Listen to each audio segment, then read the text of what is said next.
করুন ভাগবতের প্রথম শ্লোক।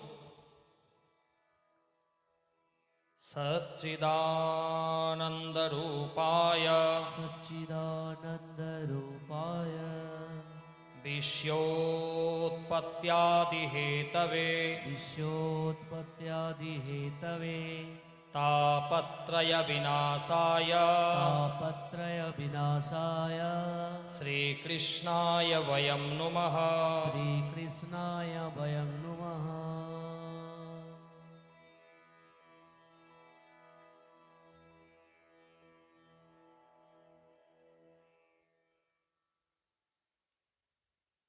ভাগবত কথা প্রারম্ভে কয়েকটা কথা অবশ্যই বলতে হয় যে জন্ম জন্মান্তরের পরম সৌভাগ্য একত্রিত হতে গেলে তবেই কিন্তু গোবিন্দের কথার আস্বাদন করা যায়। আর ভাগবত মহাপুরাণ অতি দুর্লভ। এই ভাগবত কথা তো একদিনের নয়, ভাগবত হচ্ছে 7 দিন সময় লাগে। তা আমাদের কাছে একটা দিন আমরা পেয়েছি, আর আজকে একটা পরম পবিত্র দিন। আজকে একটা পরম পবিত্র দিন, কারণ আজকের দিনে যে কাজ করা হয় সেই কাজের মহিমা থাকে। যতদিন ব্রহ্মাণ্ড বিরাজমান থাকবে ততদিন আজকের দিনে কোনো ভালো কাজ করলে সেই ভালো কাজের মহিমা বর্ণনা করা যায়। আর ততদিন পর্যন্ত এই ভালো কাজের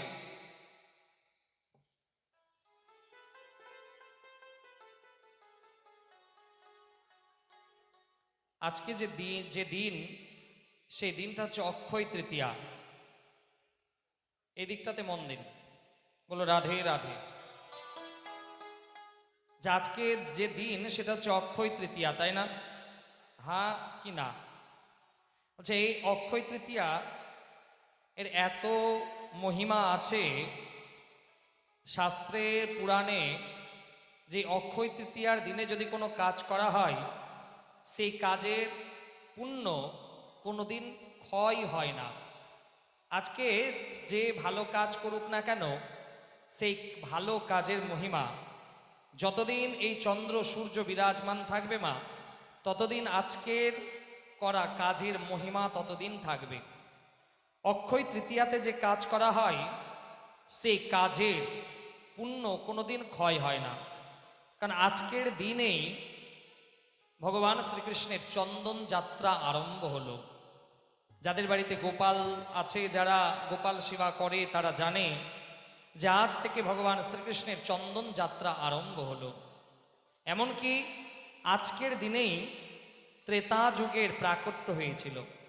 এই অক্ষয় তৃতীয়া তিথিতে ত্রেতা যুগ আরম্ভ হয়েছিল। যে ত্রেতা যুগে প্রভু রামচন্দ্র অবতীর্ণ হয়েছিল সেই ত্রেতা যুগ এই আজকের দিনে অক্ষয় তৃতীয়ার দিনে তার প্রাকট্য হয়েছিল ত্রেতা যুগের। এমনকি ব্যাসদেব যে মহাভারত রচনা করলেন সেই মহাভারতের রচনার প্রথম দিন হচ্ছে আজকের অক্ষয় তৃতীয়া তিথিতে। ব্যাসদেব এই অক্ষয় তৃতীয়া তিথিতে মহাভারত গণেশকে দিয়ে রচনা করিয়েছিলেন। এমনকি বলছে এই অক্ষয় তৃতীয়াতেই ভগবানের একটা অবতার পরশুরাম, সেই পরশুরামের প্রাকট্য হয়েছে এই অক্ষয় তৃতীয়া তিথিতে। এত মহিমা আছে সনাতন ধর্মে। আর বলছে যে অক্ষয় তৃতীয়া তিথিতে মা অন্নপূর্ণার আবির্ভাব। যে আমাদের প্রত্যেক মানুষের ঘরে অন্নপূর্ণা দেবী বিরাজমান। বলছে এই অন্নপূর্ণা দেবী কোথায় বিরাজমান? আমাদের প্রত্যেক মানুষের ঘরে যেখানে অন্ন রাখা হয়, যাকে ভাণ্ডার ঘর বলে, সেখানে মা অন্নপূর্ণার বাস। এই জন্য দেখবেন আগেকার দিনে দেখা যেত, এখন তো অনেক কমে গেছে। আগেকার দিনে কোনো হিন্দু সনাতনের বাড়িতে প্রবেশ করলেই রান্নাঘরের উপরে সিঁদুরের ফোঁটা দেখা যেত। এখনো অনেকে দেয় তো, হ্যাঁ কি না? কিন্তু অনেকে বলে না না, আমায় এত দামি রং করেছি, সিঁদুর লাগাবেন ঠাকুরমশাই, সিঁদুর লাগালে যে দামি রং নষ্ট হয়ে যাবে। অনেকে কি করে যে দামি রং যেন নষ্ট না হয় তার জন্য ঠাকুরমশাই সিঁদুর লাগাতে হবে না। কিন্তু প্রত্যেক রান্নাঘরে নিয়ম আছে, কারণ প্রত্যেক হিন্দু সনাতনের গৃহে ঠাকুর ঘর আর রান্নাঘর এর প্রাধান্য অনেক বেশি আছে। এই জন্য ঠাকুর ঘর যখন তৈরি করা হয় ঈশান কোণে তৈরি হয়, আর তার বিপরীত হচ্ছে অগ্নিকোণ। এই অগ্নিকোণে রান্নাঘর তৈরি করা হয়। ঠাকুর ঘরের চৌকাঠেও সিঁদুর কিন্তু লাগাতে হবে, আর রান্নাঘরের চৌকাঠে সিঁদুর অবশ্যই লাগাতে হয়, কারণ সেই রান্নাঘরে স্বয়ং মা অন্নপূর্ণা বিরাজিত, অন্নপূর্ণা বাস করেন। আর সেই অন্নপূর্ণা দেবীর আজকে প্রাকট্য উৎসব। এই অক্ষয় তৃতীয়া এত পুণ্যবান, এই অক্ষয় তৃতীয়া এত ভালো তিথি, বলছি এই তিথিতে আপনি যে কাজ করুন না কেন, এই কাজের পুণ্য যুগ যুগ ধরে এর কোনো ক্ষয় হবে না অক্ষয় তৃতীয়াতে। এমনকি অক্ষয় তৃতীয়া তিথিতে কেউ যদি গণেশ ভগবানকে 108 দুর্বা নিবেদন করতে পারে, গণেশজি তার উপরে আরো বেশি প্রসন্ন হয়ে যায়। তো সেই প্রসঙ্গগুলোতে আমরা প্রবেশ করব। একটা দিন আমাদের কাছে আছে, আমরা যতটুকু চেষ্টা করব শ্রবণ করার। তো বলছে মা, প্রথমেই আমাদের জানতে হবে যে ভাগবত কথা শ্রবণ করলে কি লাভ হয়। কারণ আমরা কলিযুগের মানুষ, তো লাভ লসটা একটু বেশি বুঝি, যে যেখানে লাভ হবে সেখানে যাব, যেখানে লস হবে সেখানে যেতে চাই না। কলিযুগের মানুষ আমরা, কারণ লাভ লসের জন্য আমরা দেবতাকেও পাল্টাতে পারি। দেখবেন অনেক মানুষ আছে যাদেরকে কেউ যদি বলে এই তুমি শিব ঠাকুরের পূজা করো, তোমার দুঃখের নাশ হয়ে যাবে, দুঃখের অবসান ঘটবে, সেই ব্যক্তি শিব ঠাকুরের পূজা করবে। 2 মাস পরে যদি কেউ বলে এই তুমি দুর্গা ঠাকুরের পূজা করো, তখন ও শিব ঠাকুরের পূজাকে বাদ দিয়ে দুর্গার পূজা আরম্ভ করে দেবে। কলিযুগের মানুষ হচ্ছে এইরকম, কারণ এরা নিজের স্বার্থের জন্য ভগবানকেও চেঞ্জ করতে দেরি লাগে না। হ্যাঁ ইয়া না করে তো এরকম না। আপনারা তো ভালো, আপনাদের কথা বলছি না, যারা আসেনি তাদের কথা বলছি। বলো রাধে রাধে। এত আস্তে তো বললে হবে না, জোরে বলতে হবে। যারা আসেনি এত জোরে বলুন, যারা আসেনি তাদের কানে গিয়ে প্রবেশ করে যায়। বলো রাধে রাধে। তো বলছে যে কলিযুগের মানুষ লাভ লস বেশি বোঝে, যে এরা লাভ লসের জন্য ভগবানের সঙ্গেও ভগবানকেও পাল্টে দিতে পারে। তো সেই ভাগবত মাহাত্ম্যতে বলছে ভাগবত কথা শ্রবণ করলে কি লাভ হবে। সেই ভাগবত মহাপুরাণের শ্লোক বলছে দরিদ্রশ্চক্ষৈ রোগী নির্ভাগ্য পাপ কর্মবান অনপত্য মোক্ষ কাম শ্রণীয়াচ্চ কথামিমাম। যে দরিদ্রশ্চক্ষৈ রোগী, বলছে যে অত্যন্ত দরিদ্র মনের, যিনি দরিদ্র। কারণ দরিদ্র শুধুমাত্র ধনের দরিদ্রের কথা বলা হয়নি মা। দেখবেন অনেক মানুষের ধন আছে প্রচুর, কিন্তু তাকে মন দেয়নি ভগবান। আছে না এরকম? দেখবেন যারা কীর্তনের জন্য সাহায্য চাইতে যায়, যারা ভাগবতের জন্য সাহায্য চাইতে যায়, তারা কিন্তু ভালোভাবে এটা রিয়ালাইজ করতে পারে যে অনেক বড় বড় বাড়িতে যাবেন, ভাগবতের জন্য যান, কীর্তনের জন্য যান, 5 টাকা দেবে কিন্তু আপনাকে 5 বার ঘোরাবে। বলো রাধে রাধে। ধর্মের কথা যখন চলে আসবে আমাদের পকেট তখন খুব ভারী হয়ে যায়। ভগবানকে যখন দেয়া যাবে না, দেখবেন অনেক মানুষ আছে এরা মন্দিরে যাওয়ার পরে পকেটে ভরে, পকেটের মধ্যে হাত দিয়ে হাতড়াবে যে সব থেকে ছোট কয়েন কোনটা আছে। অনেক মানুষ দেখবেন মন্দিরে যাবে, ভগবানকে যখন দেওয়ার বেলা থাকবে, এরা পকেটে হাত ভরে এই পকেটে খোঁজাখুঁজি করবে, যেটা সব থেকে ছোট কয়েন সেটা বের করে ভগবানকে দিবে। আপনারা ভালো, আপনাদের কথা বলছি না, যারা আসেনি তাদের কথা বলছি। বলো রাধে রাধে। তো বলছে যে অনেক বড় বড় মানুষ আছে কিন্তু তাদেরকে ভগবান মন দেয়নি। সেই রকম পাপী মানুষও যদি এই ভাগবতের নিকটে চলে আসে, তো সেই পাপী মানুষের পাপকে এই ভাগবত মহাপুরাণ সঙ্গে সঙ্গেই সেই পাপকে দূর করে তার মনের মধ্যে ভক্তির সঞ্চার ঘটায়। কারণ মনে রাখবেন যে আপনি যে ধনকে জমা করছেন, ভালো কথা, ধন রোজগার করুন, ধর্মস্য মূলম অর্থ। ধর্ম করতে গেলে তো বাবা টাকা লাগবেই। তো অনেক মানুষ আছে দেখবেন যে এত কঞ্জুস যে বেটা মিষ্টির দোকানের সামনে দিক দিয়ে যাবে, কিন্তু তার ক্ষমতা নাই রসগোল্লা কিনে খাবে। কেন? খরচা হয়ে যাবে। কিছু কিছু মানুষ এমন আছে যে এরা অন্য কাজে খরচা করবে, কিন্তু যখন ভগবানের কোনো কাজ আসবে তখন বাবা এদের পকেট থেকে টাকা বেরোয় না। আপনাদের এখানকার কথা বলছি না, আপনাদের এখানে তো সবাই ভালো, আমাদের ওদিকে এরকম হয়। তো বলছে এদের কি হয়, বলছে যারা ধন রোজগার করবে কিন্তু ধর্মের জন্য কাজে লাগাবে না, ভগবানের সঙ্গে ভগবানের কাজে লাগায় না, এদের ধনের তিনটা গতি, এটা শুনে নিন তারপরে বলছি। ধনের তিনটা গতি, বলছে খায়া পিয়া তো অঙ্গ লাগেগা। ধন আপনি রোজগার করুন, তার থেকে যদি আপনি একটু খাওয়া দাওয়া করবেন তাহলে সেটা আপনার সঙ্গে লাগবে, শরীরে লাগবে। খায়া পিয়া তো অঙ্গ লাগেগা, দিয়া দান সাথ যায়েগা। আপনি কোনো অনাথ আশ্রমে দান করলেন, সেই পুণ্য আপনার খাতাতে জমা হবে, সেটা আপনার সাথে যাবে। কোনো মন্দিরে আপনি দান করলেন, সেটা ভগবানের খাতাতে যাবে, ভগবানের কাছে যাবে, সেটা আপনার জমা হবে।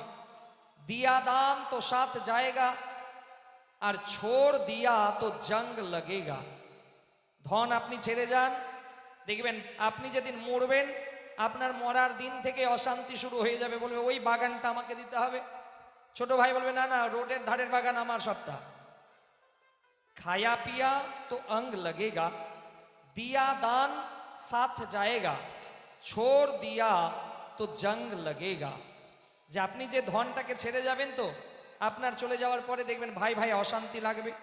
এই জন্য ঋষি মহাত্মান এরা বলে যে তুমি যদি 100 টাকা রোজগার করো, তাহলে সেখান থেকে 1 টাকা তুমি ধর্মের কাজে খরচা করো, তাহলে সেই ধন তোমার কাছে ভরপুর হয়ে থাকবে। আর তুমি যদি খরচা না করবে তাহলে সেই অর্থ অনর্থের মূল হয়ে দাঁড়াবে। এই জন্য অবশ্যই ধন রোজগার করুন, কিন্তু তার থেকে কিছু পার্সেন্ট ভগবানের কাজে, ধর্মের কাজে লাগান, তাহলে দেখবেন আপনার ধন বাড়তে থাকবে। যে দারিদ্রাশ্চাক সেই রোগী নির্ভাগ্য পাপ কর্মবান, বলছে দুর্ভাগ্য পাপী মানুষও যদি ভাগবতের কাছে চলে আসে, তাহলে এই ভাগবত তাদের দুর্ভাগ্যকে দূর করাতে পারে। প্রথমত বলছে মা যে ভাগবতের কাছে এসে কিন্তু গল্প করতে নাই, ভাগবতের কিছু নিয়ম আছে যে ভাগবতের কাছে গল্প করতে নাই। যে যারা ভাগবতে এসে গল্প করে, ভগবান পরবর্তী জন্মে তাদেরকে বোবা করে পাঠায়। বলো রাধে রাধে। তো এই জন্য বলছে ভাগবতের কাছে আসুন। অনাপত্য মোক্ষ কাম শ্রুণীয়াচ্চ কথামিমাম, বলছে এটাতে কোনো কিছুই করতে হবে না, শুধুমাত্র শ্রবণ করুন। অন্যান্য পূজা পাঠ করতে হবে, আপনাকে উপবাস করতে হবে, ভগবানের জন্য ফল কাটতে হবে, ভগবানকে সেবা দিতে হবে, অনেক পরিশ্রম আছে। কিন্তু এই ভাগবত মহাপুরাণ শুধুমাত্র শ্রবণ করলেই আপনার উদ্ধার হবে, শ্রবণ করলে। কারণ রাজা পরীক্ষিতের ব্রহ্মাভিশাপ 7 দিন সুখদেবজি মহারাজের মুখারবিন্দ থেকে এই ভাগবত মহাপুরাণ শ্রবণ করেছিল 7টা দিন, অন্য কোনো কাজ করেনি, শুধুমাত্র শ্রবণ করেছিল, তাতেই তার উদ্ধার হয়ে গেছিল। এই জন্য ভাগবত মহাপুরাণকে শ্রবণ করুন, শ্রবণ করতে হবে, তাহলে দেখবেন আপনারা উদ্ধার সম্ভব। তো সূতজি মহারাজ বিরাজমান, শৌনকাদিক ঋষি গেলেন, সেই শৌনকাদিক ঋষি সূতজি মহারাজকে 6টা প্রশ্ন করলেন যে কলিযুগের মানুষের উদ্ধার কেমন করে হবে মহারাজ, কলিযুগের মানুষের উদ্ধার কেমন করে হবে? কারণ কলিযুগের মানুষ হবে পাপী, কলিযুগের মানুষ পাপী হবে। কেন? বলছে এরা ভগবানের কাছে থেকেও ভগবানের কথা শ্রবণ করবে না। কে কি কত সুন্দর একদম চাকাচাক সেজে এসেছে সেটাকে দেখবে, ও কিরকম করে ভালো করে সেজে এসছে, মেকআপ করে এসছে, ওকে দেখবো। কলিযুগের মানুষ এরকম না। না, আপনারা ভালো, আপনাদের কথা বলছি না, যারা আসেনি তাদের কথা বলছি। বলো রাধে রাধে। তো বলছে যে কলিযুগের মানুষের দেহের মধ্যে এত পাপ বিরাজমান, এত পাপ বিরাজমান, যে এই পাপের জন্য ভগবানের কথাতে মন বসতে দেবে না। দেখবেন যারা পাপী মানুষ হবে এরা ভগবানের কাছে গিয়ে এদের কথাতে মনই বসবে না। তাহলে বুঝে নিতে হবে যে আমার দেহের মধ্যে অনেক পাপ বিরাজমান। একটা কলসি যখন ভরে থাকে মা, আর সেই ভরা কলসিতে যদি আপনি জল ঢালবেন, তো ওই ভরা কলসিতে জল আটকাবে? আটকাবে না, সব জল গড়িয়ে যাবে। ঠিক সেই রকম আমাদের দেহে যদি পাপ ভরা থাকে, তাহলে গোবিন্দের কথা তো প্রবেশ করবে না। এই জন্য পাপটাকে দূর করতে হবে, তারপরে গোবিন্দের কথা আমাদের মনের মধ্যে আসবে। এই পাপ আমাদেরকে গোবিন্দের কথা শ্রবণ করতে বাধা দেবে। কারণ সত্যযুগে একটা মানুষ বাঁচত 1,00,000 বছর। সত্যযুগে একটা মানুষের আয়ু ছিল 1,00,000 বছর। ত্রেতা যুগে একটা মানুষের আয়ু ছিল 10,000 বছর। দাপর যুগে একটা মানুষের মোট আয়ু ছিল 1,000 বছর। আর কলিযুগে একটা মানুষের মোট আয়ু হচ্ছে 100 বছর। আবার এই কলিযুগের 4টা চরণ। প্রথম চরণে একটা মানুষের আয়ু হবে 100 বছর। দ্বিতীয় চরণ যখন আসবে একটা মানুষের মোট আয়ু হবে 50 বছর। তৃতীয় চরণ যখন আসবে একটা মানুষের মোট আয়ু হবে 25 বছর। আর ঘোর কলি যখন আসবে একটা মানুষের মোট আয়ু হবে 12.5 বছর। ঘোর কলি যখন আসবে একটা মানুষের মোট আয়ু হবে 12.5 বছর। 7-8 বছরের ছেলে মেয়েরা দাদু দিদাতে পরিণত হবে। মানুষের উচ্চতা এত কমে যাবে, ছোলার গাছের নিচে ছাওয়া নিতে হবে। সেই দিন তো বাবা অনেক দূর, এখনো আমরা অনেক ভালো জায়গা, ভালো পরিস্থিতিতে আছি। কারণ সত্যযুগে একটা মানুষের উচ্চতা ছিল 20 ফিট, ত্রেতা যুগে সেটা কমে হলো 15 ফিট। দাপর যুগে একটা মানুষের উচ্চতা ছিল 10 ফিট গড়। আর কলিযুগে একটা মানুষের গড় উচ্চতা হচ্ছে 5 ফিট। ঘোর কলি যখন আসবে উচ্চতা এত কমে যাবে, ছোলার গাছের নিচে ছাওয়া নিতে হবে। ছোলার গাছ তো চেনেন? হ্যাঁ ইয়া না? তো এই ছোলার গাছের নিচে ছাওয়া নিতে হবে, এত উচ্চতা কমে যাবে। খাওয়ার থাকবে অনেক বেশি, কিন্তু একটা রুটি খাওয়ার জন্য যুদ্ধ হবে, মারামারি হবে, কাটাকাটি হবে। জল থাকবে অনেক বেশি, কিন্তু পান করার জন্য জল থাকবে না। এখনই দেখে নিন আমাদের ভূভাগে 100% জলের মধ্যে 97% জল সমুদ্রের জল। 97% জল হচ্ছে সমুদ্রের। 2% জল বাষ্প হয়ে আকাশে উঠে যায়। 1% জল আমরা পান করি। আজকে 2024 সালে 1 লিটার জলের দাম 20 টাকা। তাহলে ভাবুন আজ থেকে 1,00,000 বছর পরে এই জলের মূল্য কতটা হবে। এই জন্য হে সনাতনী, এখনো সময় আছে, সজাগ হয়ে যান। না হলে অন্তিম সময় যখন আসবে তখন কিন্তু আর কিছুই করা থাকবে না। এই জন্য ব্যাসপীঠ থেকে নিবেদন যে যেখানে যেখানে ভাগবত পাঠ হবে সেখানে কলি মহারাজ তার 4টা মেয়েকে পাঠাবে, যে যারা বসে আছে তাদেরকে গিয়ে বিরক্ত করো, যেন তারা কথা শ্রবণ করতে না পারে। সেই 4টা মেয়ে কলি মহারাজ কিন্তু পাঠাবে। এখানেও এসেছে যে প্রথম মায়ারূপ মেয়েটাকে, যে প্রথম মায়ারূপ মেয়ে যারা এখানে বসবে তাদের ভেতরে প্রবেশ করবে। প্রথম মায়ারূপ মেয়ে হচ্ছে ঝিমঝিমানি। দেখবেন আধ ঘন্টা বসার পরে মাথাটা ঝিমঝিম করবে, তাহলে বুঝে নিতে হবে যে আপনি কলির সেই মায়ার আন্ডারে প্রবেশ করে গেছেন। দ্বিতীয় আসবে হাই তুলানি, বড় লম্বা লম্বা হাই তুলবেন। বাড়ি থেকে একদম খাওয়া দাওয়া করে একদম চেকাচাক ভাবে এসেছেন তো, আর এখানে এসে লম্বা লম্বা হাই তুলবেন, তাহলে বুঝে নিতে হবে যে আপনি কলির আন্ডারে প্রবেশ করে গেছেন। তৃতীয় মায়া পা দুলানি।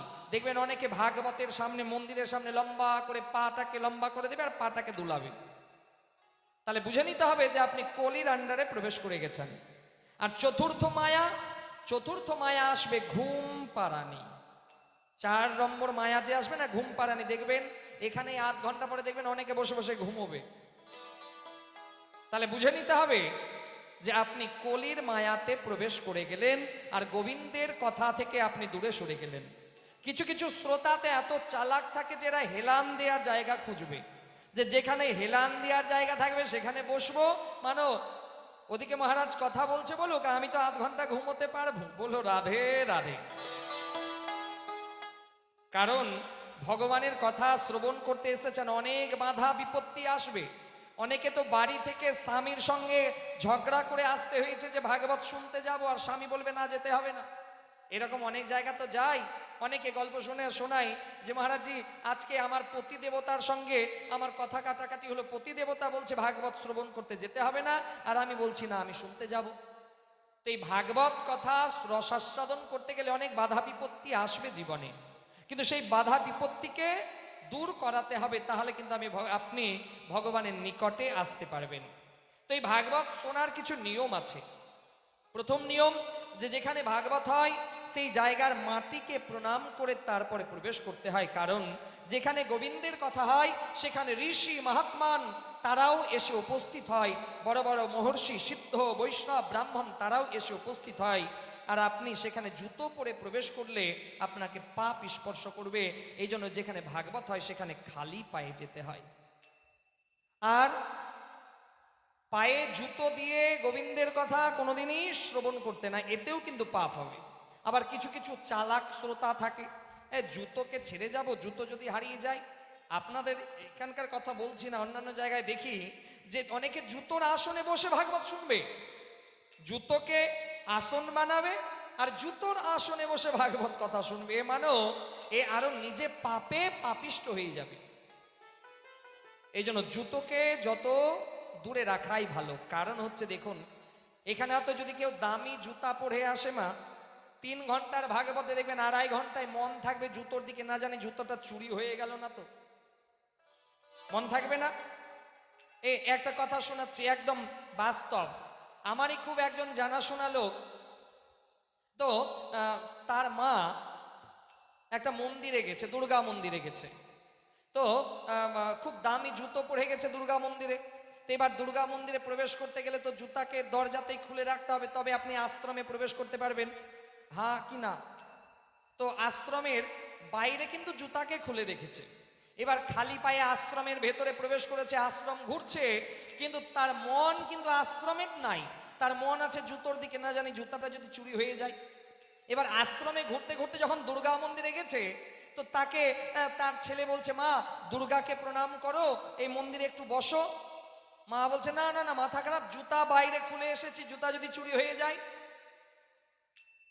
2 ঘন্টা মন্দিরে থাকলো, আশ্রমে থাকলো, কিন্তু তার একটুও মন বসলো না মা দুর্গার কাছে, কারণ তার মন ছিল জুতোর দিকে। এই জন্য যে যারা জুতো পরে ভাগবতে আসে তাদের কিন্তু ওই 2.5 ঘন্টা মন থাকবে জুতোর দিকে, না জানি জুতো চুরি হয়ে গেল না তো। এই জন্য বলে যেখানে ভাগবত হয় সেখানে খালি পায়ে যান, কোনো ঝামেলা থাকলো না, শুধুমাত্র গোবিন্দের কথা রসাস্বাদন করতে পারছেন, এই জন্ম জন্মান্তরে পরম সৌভাগ্য। আর যে ভাগবত কথা যেখানে হয়, ভাগবত ব্যাসপীঠ যেখানে হয় তার থেকে নিচে বসে কথাই শ্রবণ করতে হয়। বলছে ভাগবতের ব্যাসপীঠের উপরে বসে কদাপি কথা শ্রবণ করতে নাই, যে দাঁড়িয়ে দাঁড়িয়ে ভগবানের কথা রসাস্বাদন করতে নাই। কারণ বলছে, মা আপনি কোনো একটা মাটিতে বা বাগানে জল দিচ্ছেন, আর জল দেওয়ার সময় জায়গাটা যদি সামনের দিকে উঁচু থাকে, তো সেই উঁচু জায়গাতে জল যাবে? যাবে না। তো যেদিকে আবার ডাউন থাকবে, নিচু থাকবে, সেদিকে জল যাবে তো, হ্যাঁ ইয়া না? ঠিক সেই রকম বলছে, যারা বসে থাকবে তারা ভগবানের কৃপা লাভ করবে, আর যারা উঁচু হয়ে দাঁড়িয়ে থাকবে তারা কিন্তু সেই কৃপা থেকে বঞ্চিত হয়। এই জন্য ভাগবত কথা রসাস্বাদন করতে গেলে বসে যেতে হয়, বসেই ভাগবত কথা রসাস্বাদন করতে হয়। আর যখন ভাগবত শুরু হয়ে যায়, ভাগবত চলাকালীন এই বারবার এখানে এসে প্রণামী দেওয়া বা ফুল দেওয়া, এটা কিন্তু শোভনীয় নয়।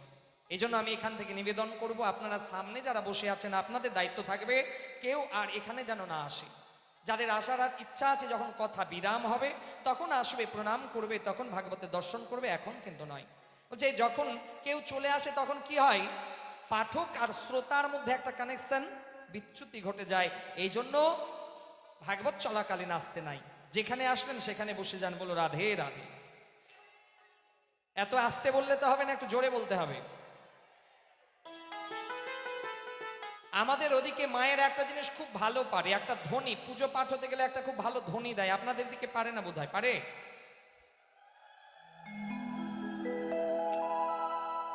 একবার তো দিতে নাই। বলো রাধে রাধে। কারণ বলছে মা যে সত্যযুগে ভগবানকে পেতে গেলে হাজার হাজার বছর তপস্যা করতে হতো, তাহলে ভগবানকে পাওয়া যেত। ত্রেতা যুগে ভগবানকে পাওয়ার পথ ছিল যাগ যজ্ঞ। দাপর যুগে ভগবানকে পাওয়া যেত পূজা পাঠের মাধ্যম দিয়ে। আর কলিযুগে ভগবানকে পাওয়ার একটাই পথ হচ্ছে হরিনাম সংকীর্তন। कलिजुग केवल नाम अधारा सुमिरो सुमिरो नर उत्र ही पारा। কলিযুগে ভগবানকে পাওয়ার একটাই পথ, হরিনাম সংকীর্তন, ভগবানের নাম। দেখবেন যখন হরিনাম করা হয় তখন দুটো হাতকে এক জায়গায় নিয়ে আসা হয় না, করতালি দেয়া হয় তো। কেন দেয়? বলছে ডান হাতে গোবিন্দ বিরাজমান, ডান হাতে কৃষ্ণ বিরাজমান, আর বাম হাতে রাধা রানী বিরাজমান। যে দুটোকে যখন এক জায়গায় নিয়ে আসবেন তাহলে রাধার কৃষ্ণ এক জায়গায় এলো, আর যে ধ্বনিটা হবে এই ধ্বনি যত দূর যাবে তত দূর যত পাপিষ্ঠ মানুষ থাকবে তাদের পাপকে দূর করতে পারবে। বলো রাধে রাধে। আসুন আমরা সেই ভগবানের একটা নামের কীর্তনের কথা শ্রবণ করি। বলছে ভগবানের নাম হচ্ছে হীরা মতি থেকেও দামি। ভগবানের নাম হীরা মতি থেকেও দামি। এই ভজনের মাধ্যম দিয়ে শ্রবণ করব। আর ভগবান যাদেরকে হাত দিয়েছে তারা করতালি দেবেন, আর যাদেরকে ভগবান হাত দিয়ে পাঠায়নি তাদের দরকার নাই। বলো রাধে রাধে। কারণ কিছু কিছু এত কঞ্জুস মানুষ থাকে যে এদেরকে যদি বলে যে একটু করতালি দাও তোমার দেহের পাপ পালাবে, ওরা করতালি দেবে না, পকেটে হাত ভরে রাখবে, কেউ তো আবার হাতকে বেঁধে রাখবে। এরা বাবা এত পাপিষ্ঠ যে ভগবানের কাছে এসে এদের হাত এক জায়গায় আসছে না। আর যারা ভগবানের জন্য এসেছে, যারা গোবিন্দের জন্য এসেছে, তারা ভগবানের এই নাম শ্রবণ করতে করতে করতালি দিন। বলো রাধে রাধে। এত আস্তে তো বললে হবে না, কারণ বলছে মা যে 10,000 কৃষ্ণ নাম বললে যা পুণ্য হয়, একবার রাধে নাম উচ্চারণ করলে তাই হয়। বলো রাধে রাধে। তা আসুন আমরা ভজনের রসাস্বাদন করে কথাকে এগিয়ে নিয়ে যাই। राम नाम के हीरे मोती मैं बिखराऊं गली गली, कृष्ण नाम के हीरे मोती मैं बिखराऊं गली गली, ले लो रे कोई राम का प्यारा, शोर मचाओ गली गली, ले लो रे कोई शाम का प्यारा, शोर मचाओ गली गली।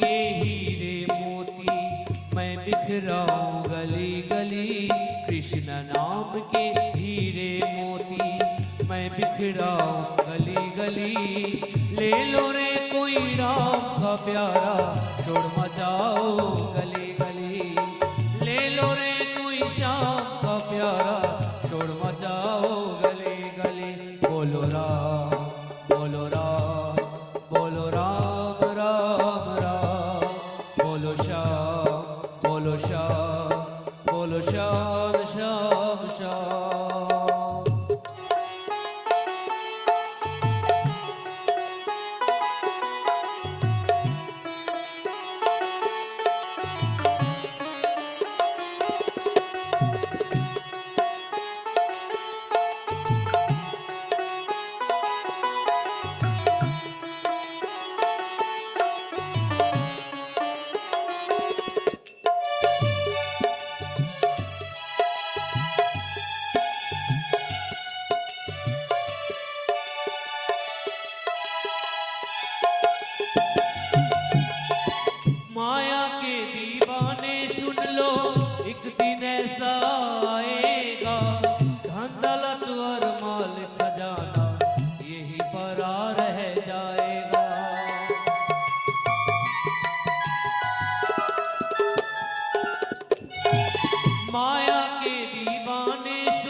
सुंदर काया मिट्टी होगी, चर्चा होगी गली गली। ले लो रे कोई शाम का प्यारा, सुर मचाओ गली गली। ले लो रे कोई राम का प्यारा, सुर मचाओ गली गली। बोलो राम, बोलो राम, बोलो राम राम राम। बोलो श्याम, बोलो श्याम, बोलो श्याम श्याम श्याम।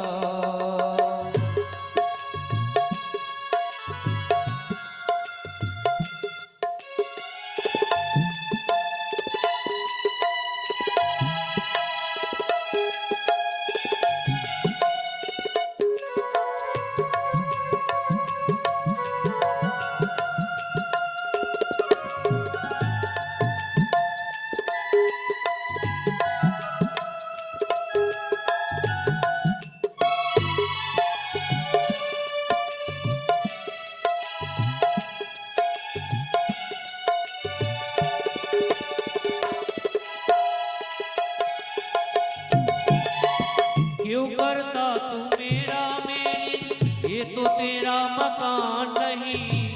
झूठे जन में फंसा हुआ है, वही सच्चा इंसान नहीं।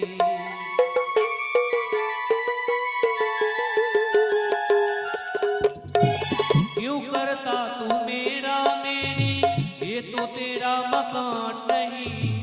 झूठे जन में फंसा हुआ है, वही सच्चा इंसान नहीं।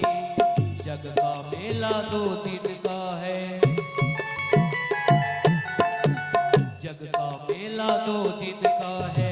अंत में हो चला चली, ले लो रे कोई राम का प्यारा, सुर मचाओ गली गली। ले लो रे कोई श्याम का प्यारा, सुर मचाओ गली गली। राम नाम के हीरे मोती मैं बिखराऊं गली गली। कृष्ण नाम के हीरे मोती मैं बिखराऊं गली गली। ले लो रे कोई राम का प्यारा, छोड़ मचाओ गली गली। ले लो रे कोई श्याम का प्यारा, छोड़ मचाओ गली गली। बोलो राम, बोलो राम, बोलो राम राम राम।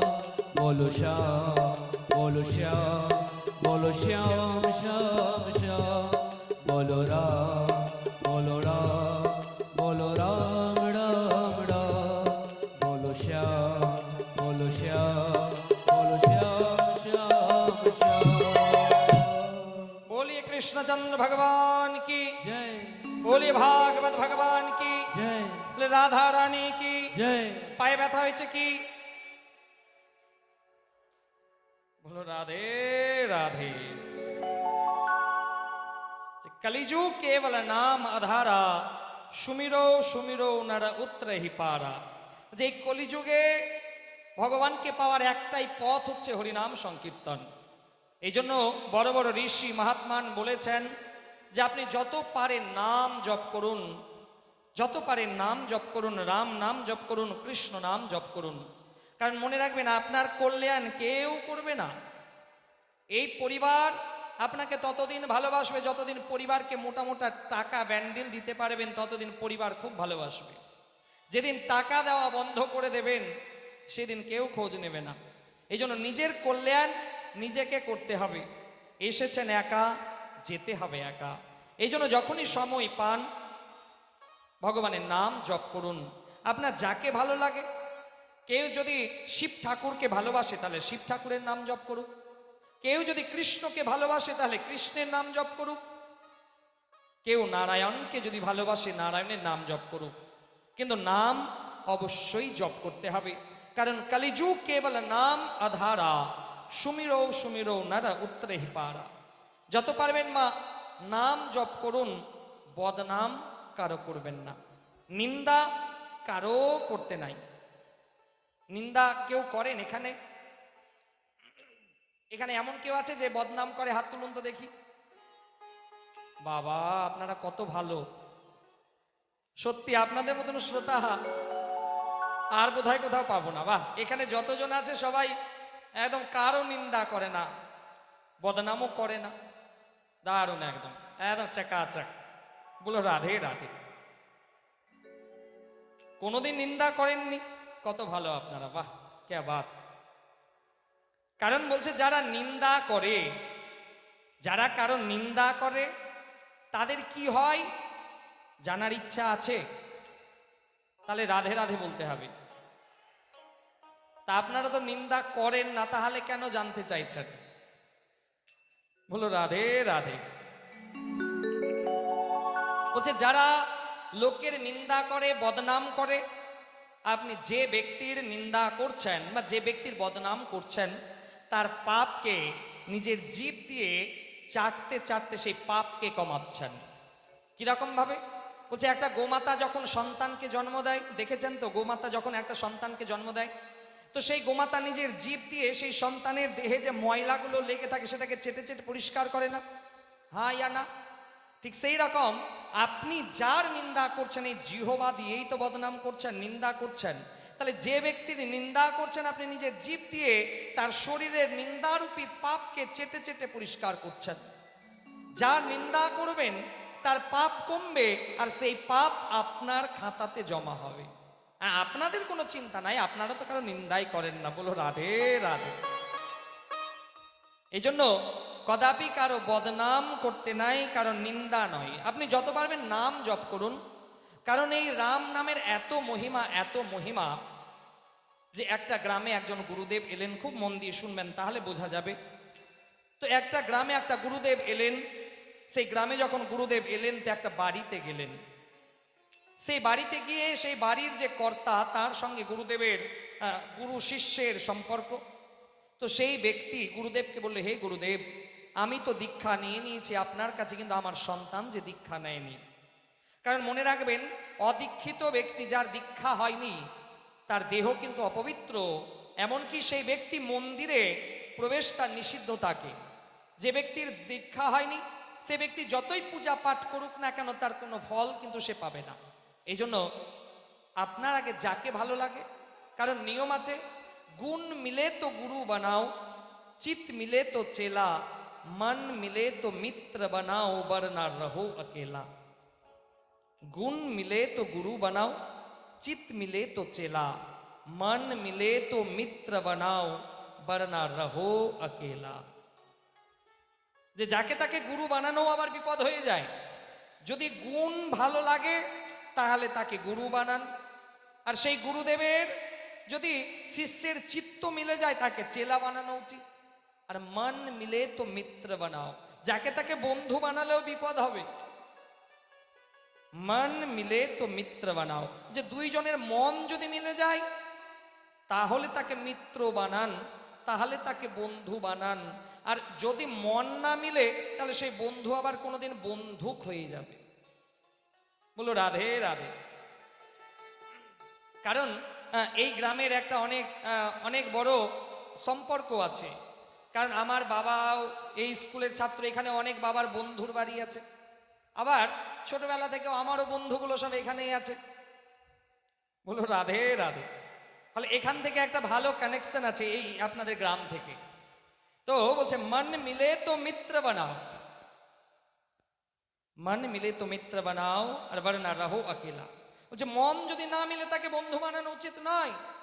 এই বন্ধুর কথা যখন এলো, আর একটা কথা বলে দিই, আজকে যে অক্ষয় তৃতীয়া, কৃষ্ণ আর সুদামা, সুদামার নাম তো শুনেছেন, এই কৃষ্ণ আর সুদামার মিলন হয়েছিল আজকের দিনে এই অক্ষয় তৃতীয়া তিথিতে। বলছে আজকে এত এত ভালো তিথি অক্ষয় তৃতীয়া। তো সেই ব্যক্তি বলছে আমার ছেলে তো দীক্ষা নিল না, হে গুরুদেব আমার ছেলের কি হবে?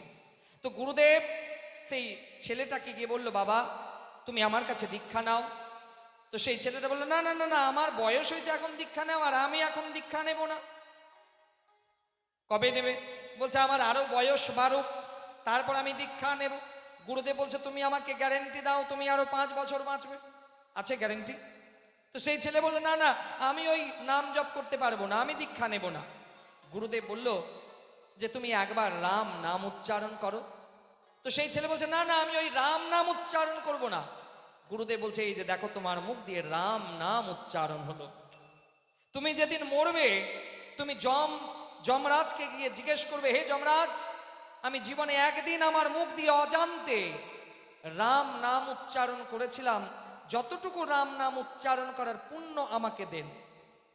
গুরুদেব সেই ছেলেটাকে বলল, তুমি যেদিন মরবে, কারণ তুমি তো বেঁচে থাকতে দীক্ষা নেবে না, তো এ অজান্তে যে তোমার মুখ দিয়ে রাম নাম বেরোলো, তাহলে তুমি যেদিন মরবে সেদিন যমরাজকে গিয়ে বলবে এই রাম নামের পুণ্য যতটুকু হোক তোমাকে যেন দেয়। সেই শিষ্য বলল, হ্যাঁ হ্যাঁ ঠিক আছে, দেখা যাবে। 3 দিন পর সেই ছেলেটা রোড অ্যাক্সিডেন্টে মারা যায়। 3 দিন পর। এবার যখন অ্যাক্সিডেন্ট হয়ে মারা গেল, তার প্রাণ গেল যমলোকে। যমদূত সেই প্রাণটাকে যমলোকে যমরাজের কাছে নিয়ে গেল। তো যমরাজ চিত্রগুপ্তকে বলছে, তার মন্ত্রীকে বলছে, দেখো তো এর কর্মের হিসাব খুলে দেখো তো, এর জীবনে কোনোদিন ভগবানের নাম জপ করেছে কিনা, ভগবানের নাম জপ করেছে কিনা, এর দীক্ষা হয়েছে কিনা। তো যমরাজের মন্ত্রী বলছেন, মহারাজ এ কোনোদিন নাম জপ করেনি, এ দীক্ষাও নেয়নি। যম বলছে, না না, তাহলে দেখে নরকে পাঠাতে হবে।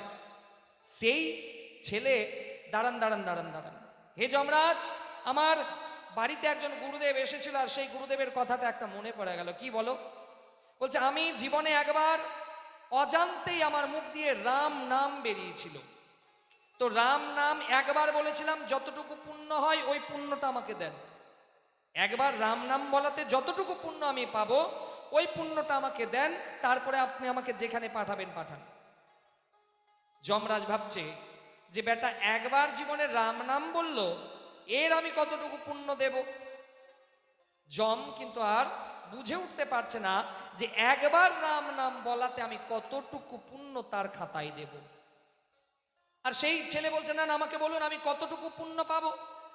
যম বলছে, তো মাথা খারাপ, তো আমি বলতে পারবো না। যম তখন বলছে, দাঁড়াও, তুমি ব্রহ্মার কাছে যাও, ব্রহ্মা তোমাকে বলতে পারে যে একবার রাম নাম বলাতে তুমি কতটুকু পুণ্য পাবে। তো সেই ছেলে বলছে, হে যমরাজ, আমি তো একা ব্রহ্মার কাছে যেতে পারবো না, আপনাকে নিয়ে যেতে হবে।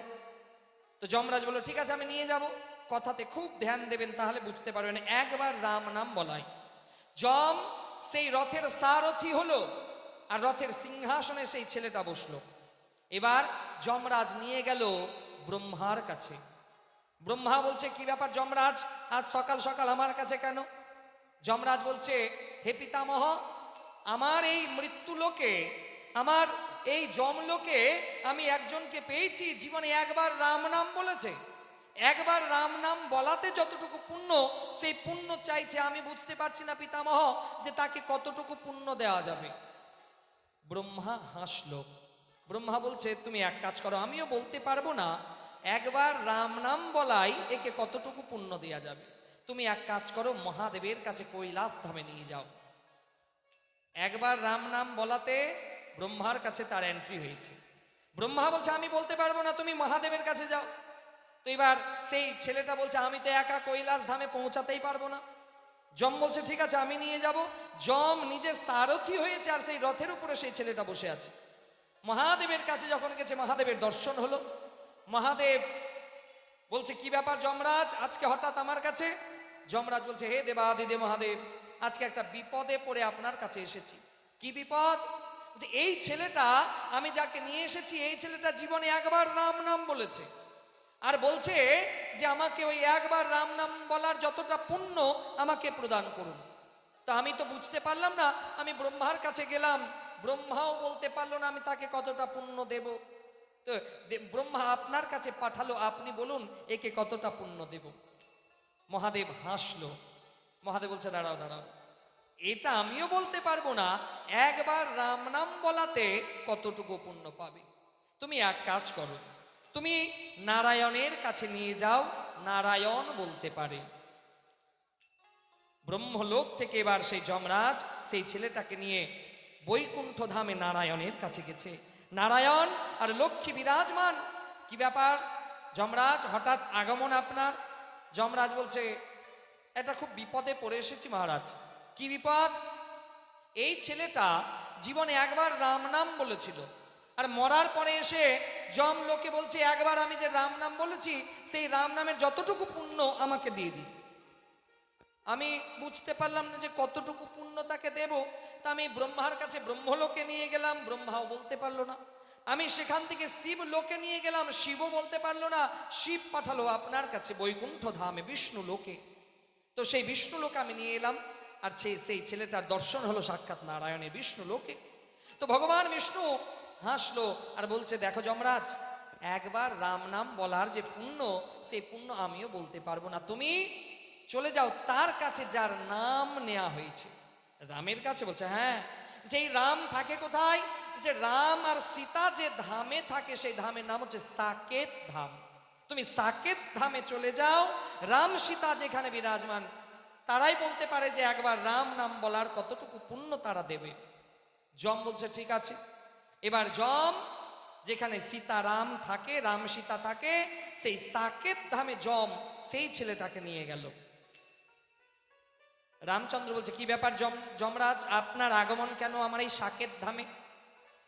হে প্রভু, আমি এমন একটা দুবিধায় পড়েছি যে এমন একটা ছেলের মৃত্যু ঘটেছে, যে জীবনে কোনোদিন দীক্ষা নিল না, ভগবানের নাম জপ করলো না, আর বলেছে যে একদিন তার মুখ দিয়ে রাম নাম উচ্চারণ হয়েছে, আর আমাকে বলছে একদিন রাম নামের পুণ্য যতটা হবে আমাকে জমা করুন, আমাকে দিন। আমি তো বুঝতে পারলাম না প্রভু। আমি ব্রহ্মার কাছে নিয়ে গেলাম ব্রহ্মলোকে, ব্রহ্মাও বলতে পারলো না। ব্রহ্মা পাঠালো শিবলোকে, শিবও বলতে পারলো না। শিব পাঠালো নারায়ণের কাছে, নারায়ণও বলতে পারলো না। নারায়ণ পাঠালো আপনার কাছে, সেখানে রাম আর সীতা বিরাজমান। রাম আর সীতা বিরাজমান। রাম এই কথা শুনে হাসতে লাগলো, আর সেই ছেলেটাকে নিজের কোলে বসালো। যম সেই সময় রামচন্দ্রকে বলছে, প্রভু আপনি বলুন একে আমি কতটা পুণ্য দেব? রামচন্দ্র সেই যমকে বলছে, দেখো যমরাজ, একবার তার মুখ দিয়ে রাম নাম উচ্চারণ হওয়াতে সোজা তার এন্ট্রি হয়ে গেল ব্রহ্মলোকে, ব্রহ্মার কাছে। একবার রাম নাম বলাতে সেই ব্রহ্মলোক থেকে তার সোজা এন্ট্রি হয়ে গেল শিব লোকে। একবার রাম নাম বলাতে সেই শিব লোক থেকে তার এন্ট্রি হয়ে গেল বিষ্ণু লোকে। একবার রাম নাম বলাতে আর বিষ্ণু লোক থেকে সোজা আমার কাছে চলে আসলো, আমার কোলে বসে গেল একবার রাম নাম বলাতে। যমরাজ বলছে, হে প্রভু, এ তো তোমার লীলা অপরম্পার, যে একবার রাম নাম বলাতে আমি তাকে আবার সমস্ত জায়গাতে নিয়ে গেলাম। প্রভু এ তো বিশাল বড় পাওনা। রামচন্দ্র বলল যে হে যমরাজ, একবার যে রাম নাম উচ্চারণ করে তার সোজা এন্ট্রি হয়ে যায় আমার কাছে।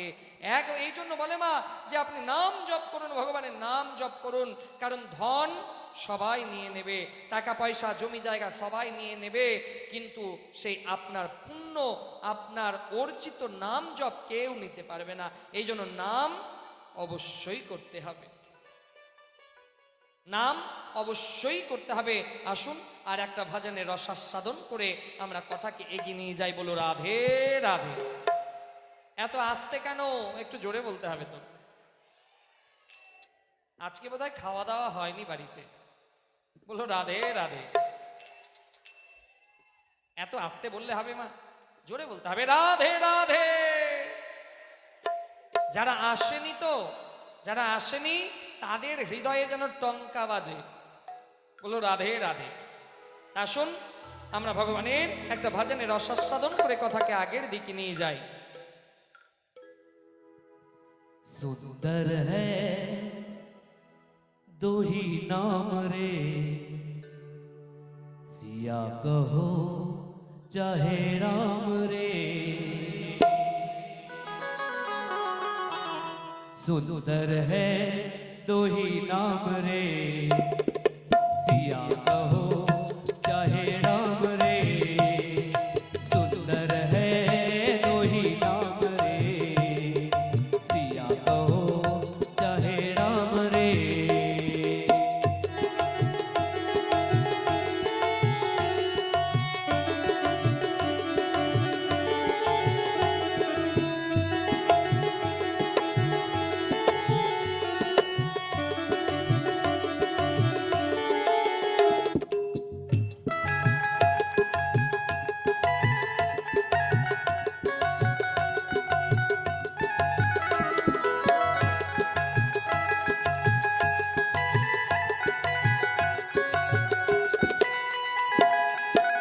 पहले हनुमत ने गाया,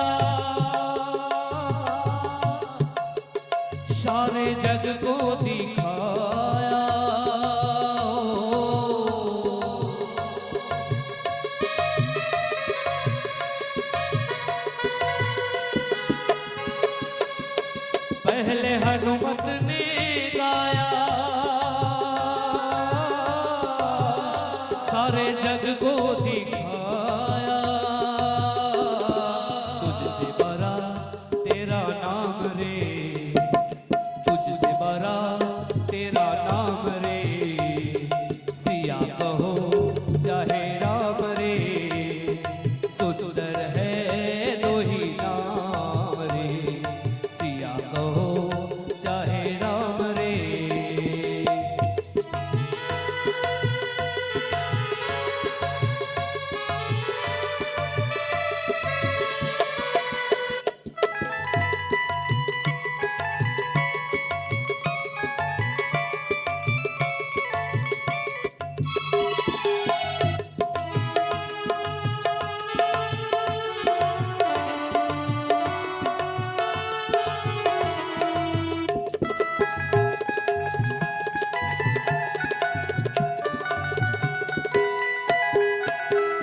ध्रुव प्रहलाद ने गाया, राम को आगे पाया हो।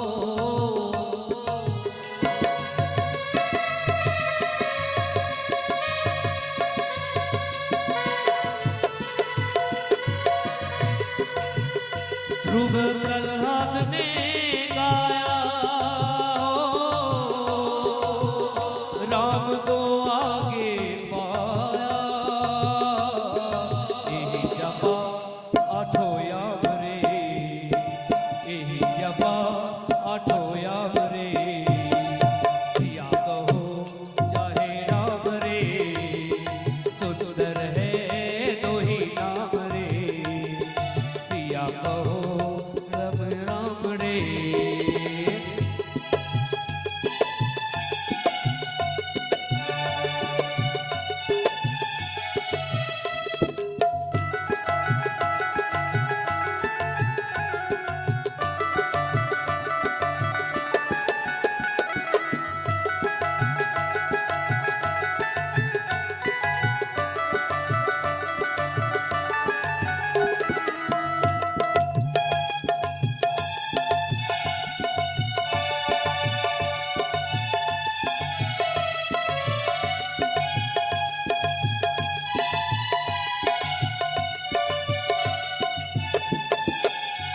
कभी मुरली बजाया,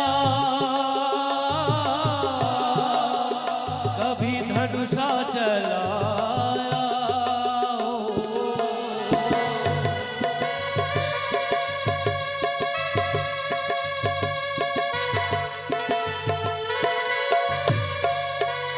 कभी मुरली बजाया, कभी धनुषा चलाया, कभी बने हनुमान रे, कभी बने हनुमान रे, सिया कहो चाहे राम रे, सुंदर है दो ही नाम रे, सिया कहो चाहे राम रे, सुंदर है दो ही नाम रे, सिया कहो चाहे राम रे, सुंदर है दो ही नाम रे, सिया कहो चाहे राम रे, सुंदर है दो ही नाम रे, सिया कहो चाहे राम रे, सुंदर है दो ही नाम रे, सिया कहो चाहे राम रे। बोलिए भक्तवत्सल भगवान की। जय।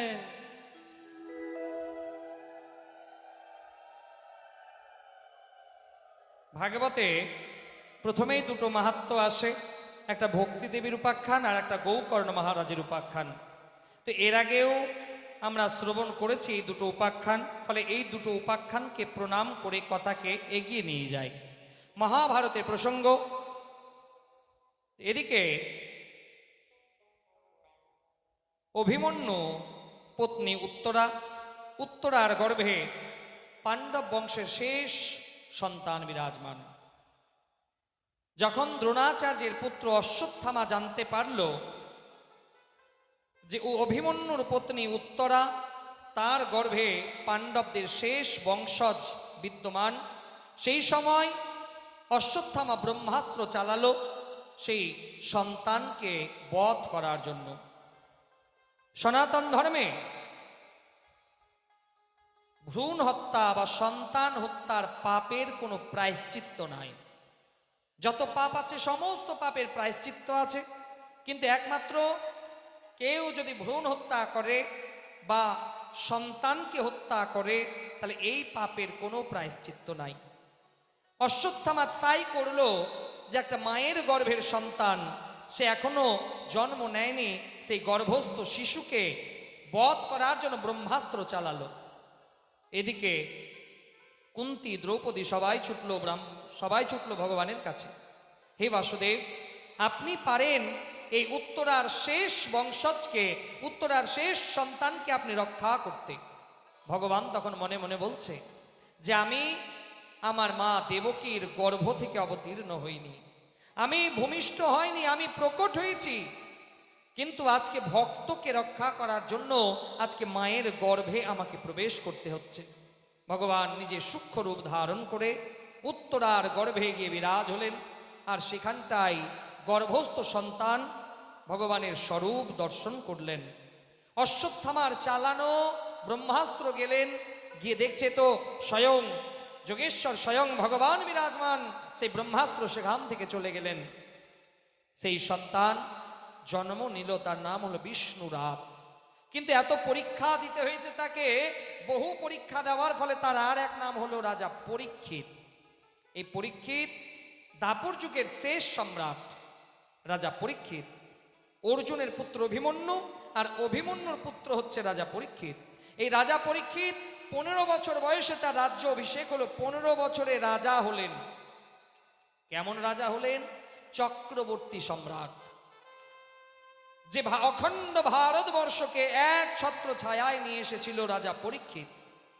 অখণ্ড ভারতবর্ষ এক ছত্র ছায়ায় রাজা পরীক্ষিত এলো, আর রাজা পরীক্ষিতকে চক্রবর্তী সম্রাট বলা হয়।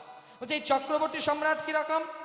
বলছে একটা গ্রামের যে রাজা তাকে মোড়ল বলা হয়, 10টা গ্রামের যে রাজা তাকে প্রধান বলা হয়, 100টা গ্রামের যে রাজা তাকে সামন্ত বলা হয়, 1000 গ্রামের যে রাজা তাকে রাজা বলে সম্বোধন করা হয়, 10,000 গ্রামের যিনি রাজা তাকে মহারাজা বলে, আর 1 লাখ গ্রামকে যিনি কন্ট্রোল করেন তাকে সম্রাট বলে, আর 7 লাখ গ্রামকে যে কন্ট্রোল করে তাকে চক্রবর্তী সম্রাট বলে।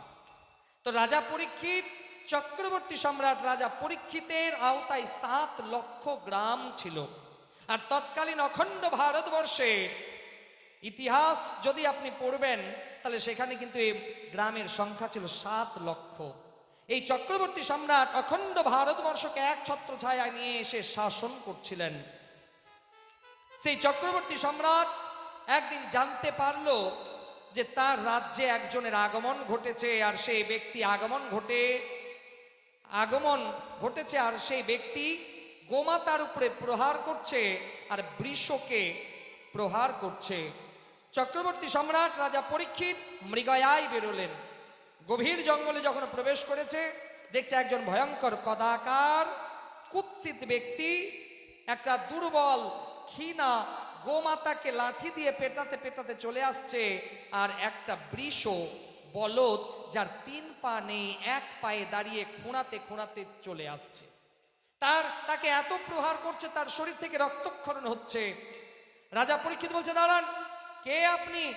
আমার রাজত্বে গোমাতার পুজো করা হয় আর আপনি গোমাতার উপরে প্রহার করছেন। আমি এখনই আপনাকে কারাদণ্ড দেব, আমি এখনই আপনাকে মৃত্যুদণ্ড দেব। রাজা পরীক্ষিতের এই কথা শুনে কলি মহারাজ রাজা পরীক্ষিতের শরণাগতন হলো।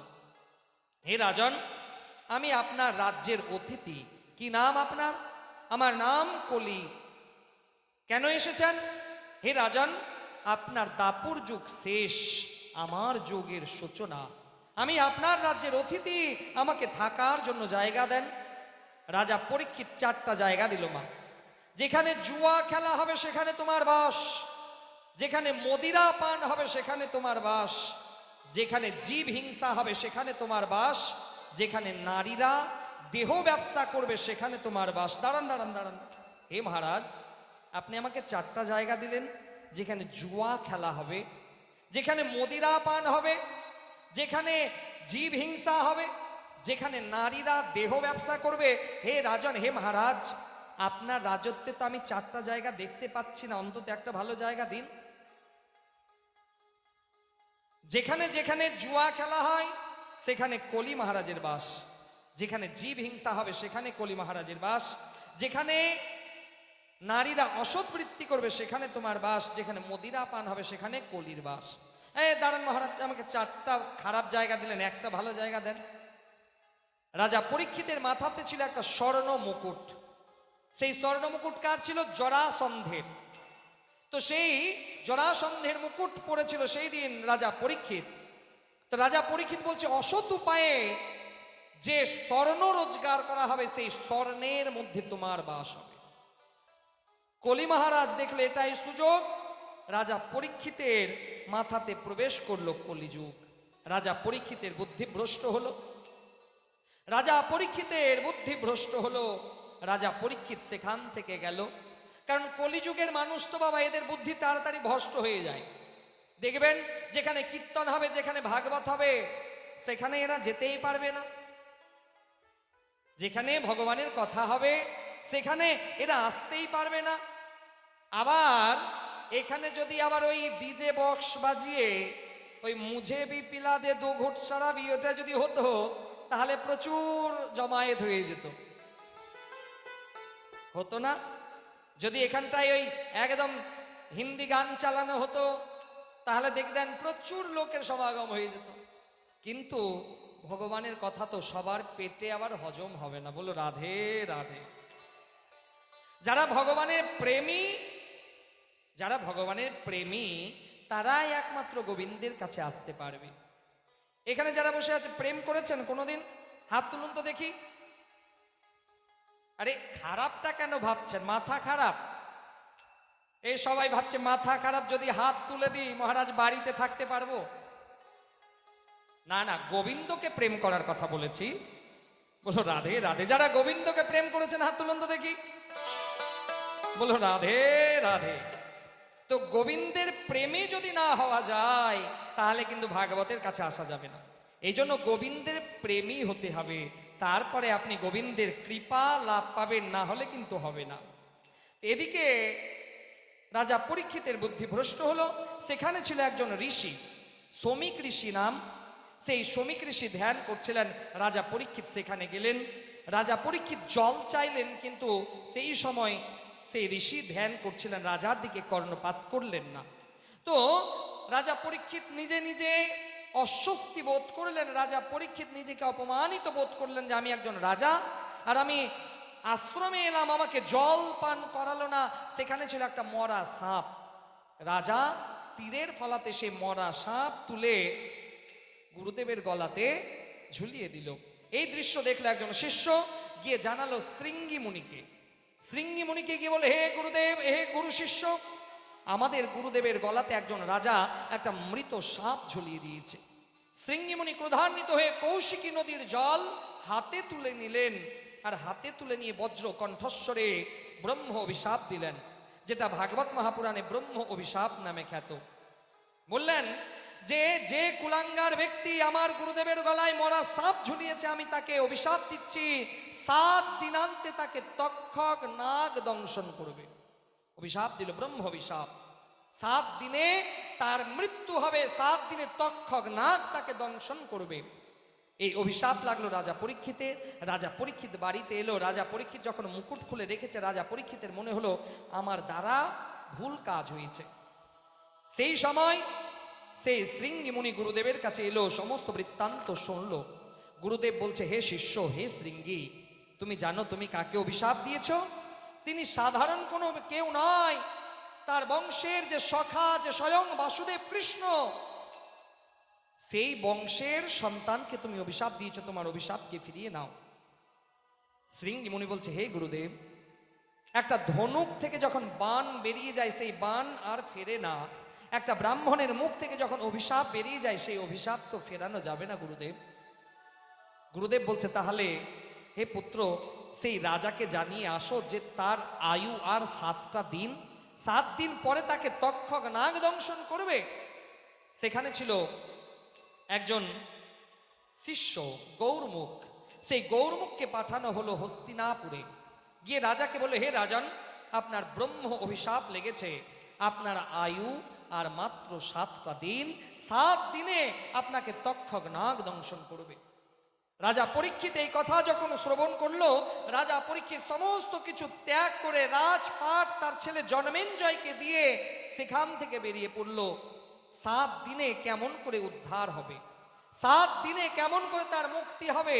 আমাদের প্রত্যেকের আয়ু 7টা দিন, এই 7টা বারের মধ্যে কোনো একটা বার আমাদের মৃত্যু বার হবে, কিন্তু আমরা কেউ জানি না।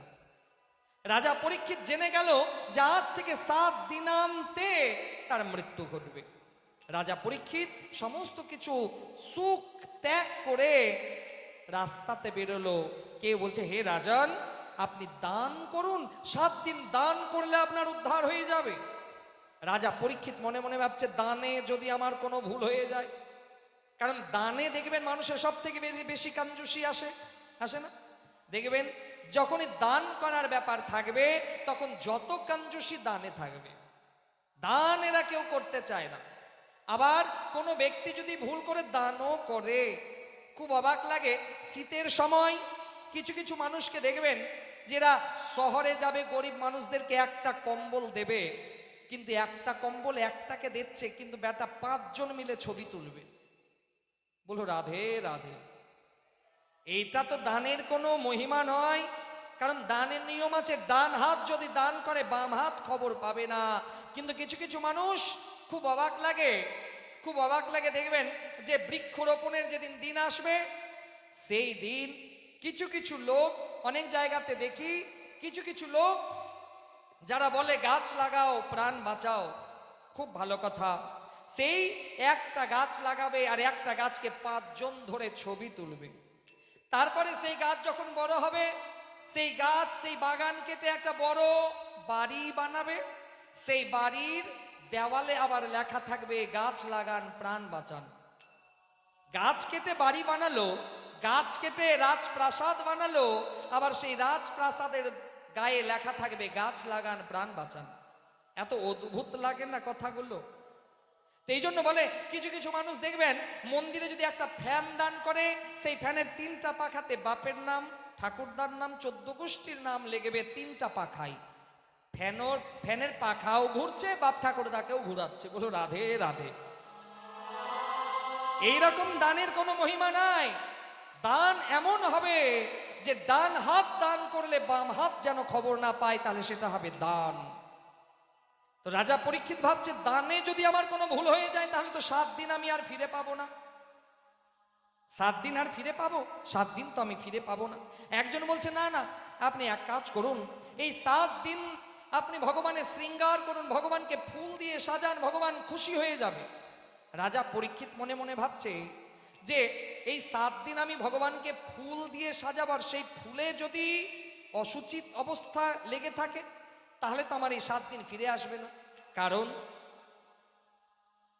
কারণ বলছে ফুলের মধ্যে অসুচি কথাই বলছে, ফুল যদি চুরি করে আনা হয় তাহলে সেই ফুল ভগবান কদাপি গ্রহণ করেন না।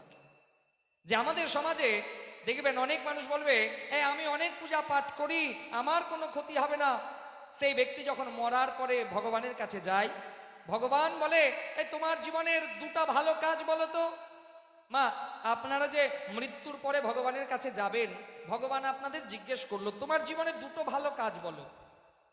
তখন প্রথম মনে আসবে, ঠাকুর, হে ভগবান, ভোরে বেলায় আমি মর্নিং ওয়াকের নামে বেরিয়েছিলাম, লোকের বাগানের ফুল চুরি করে তোমাকে কাজে লাগিয়েছিলাম।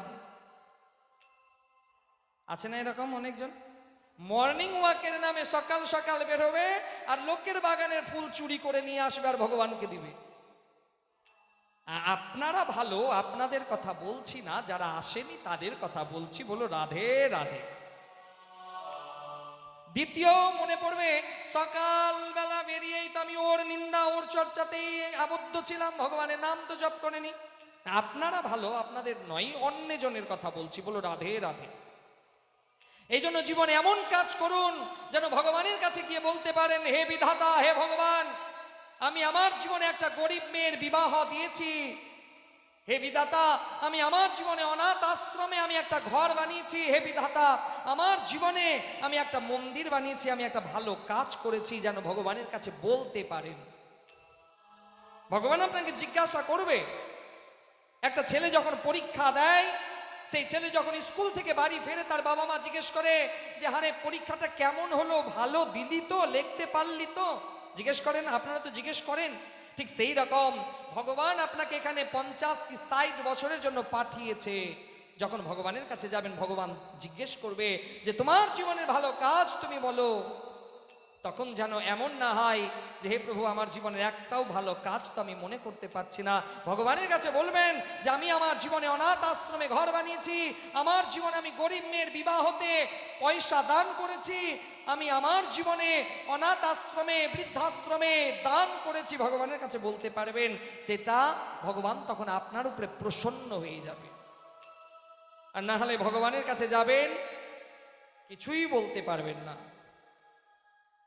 তো রাজা পরীক্ষিত, কেউ বলছে পূজা করুন, কেউ বলছে দান করুন, কেউ বলছে আরো কিছু করুন।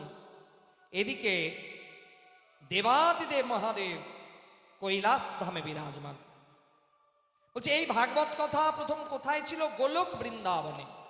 গোলক বৃন্দাবনে রাধারানী আর কৃষ্ণ বিরাজমান। গোবিন্দ আর রাধারানী আলোচনা করছে যে আমাদের এই প্রেম রূপী কথা, এই ভাগবতের কথাকে ধরা ধামে প্রচার করতে হবে।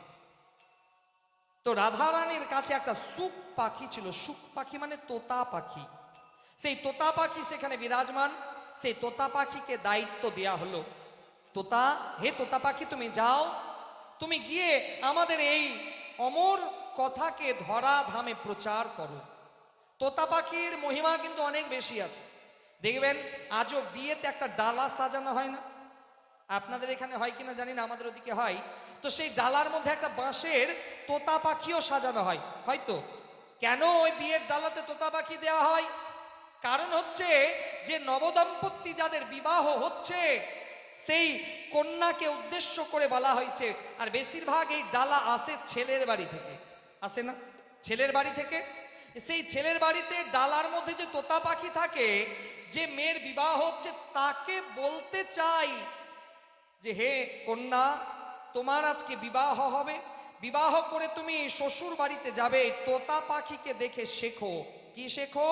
তোতা পাখি ঝাল খেয়েও মিষ্টি কথা বলার মতন ক্ষমতা রাখে। তোতা পাখিকে আপনি লঙ্কা খাওয়ান, তবু তোতা পাখি যখন কথা বলবে সেই কথার মধ্যে মিষ্টতা থাকে, তাই না? তোতা পাখি পারে ঝালকে গ্রহণ করে মিষ্টি কথা বলতে। এই জন্য সেই মেয়ের উদ্দেশ্যে বলা হয় যে তোতা পাখির মতন হও, শ্বশুর বাড়িতে যাবে, অনেক বাধা বিপত্তি আসবে, সেটাকে হজম করো। আর তুমি যখন কারো সঙ্গে কথা বলবে, তোমার মুখের মধ্যে যেন মিষ্টতা থাকে, তাহলে তোমার সেই পরিবার বাঁচবে।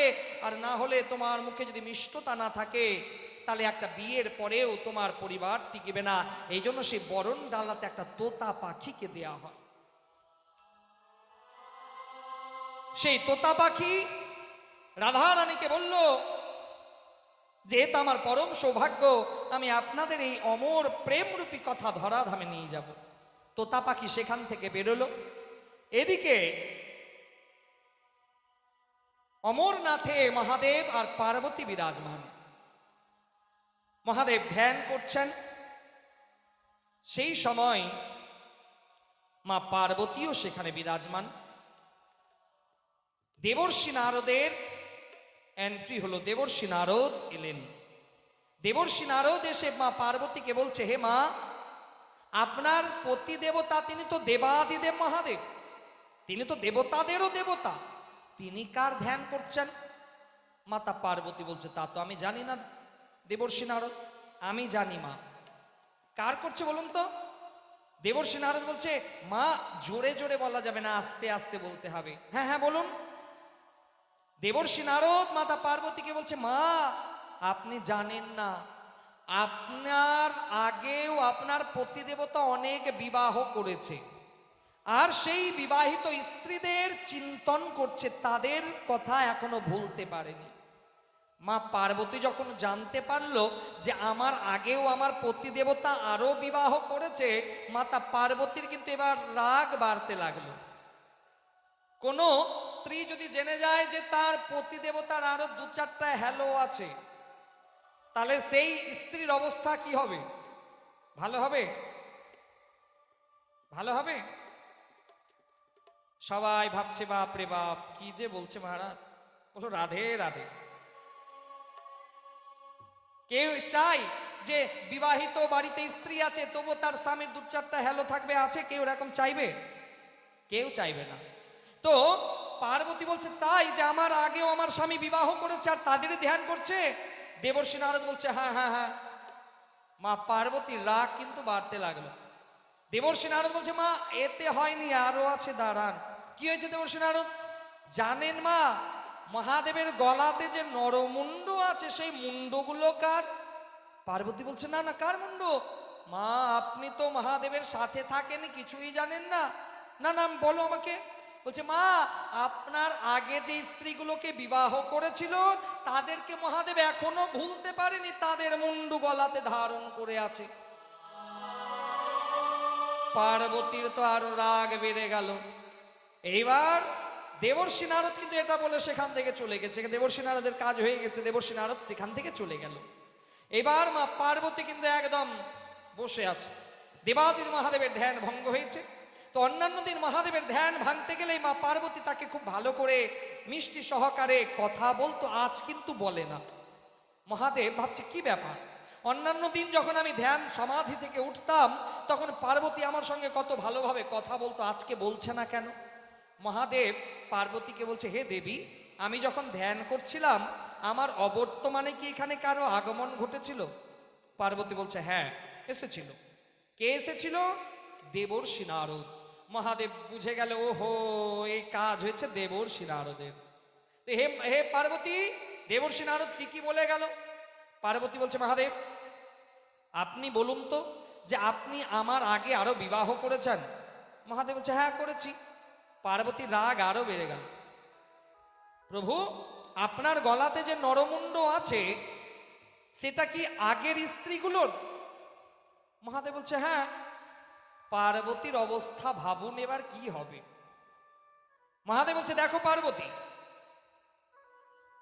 আমার গলাতে যে নরমুণ্ডগুলো আছে এটা সাধারণ কেউ নয়। তুমি বারবার জন্ম নিয়েছো, তোমার বারবার মৃত্যু হয়েছে, আর তুমি যতবার মরেছো তোমার সেই মরার পরে মাথার খুলিগুলোকে আমি ধারণ করে রেখেছি।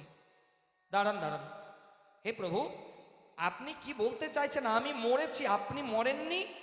মহাদেব বলছে না। হে পার্বতী, তুমি বারবার কখনো সতী রূপে, কখনো উমা রূপে, কখনো পার্বতী রূপে তুমি এসেছো, তোমার মৃত্যু হয়েছে, তোমার সৃজন হয়েছে, আমার মৃত্যু হয়নি।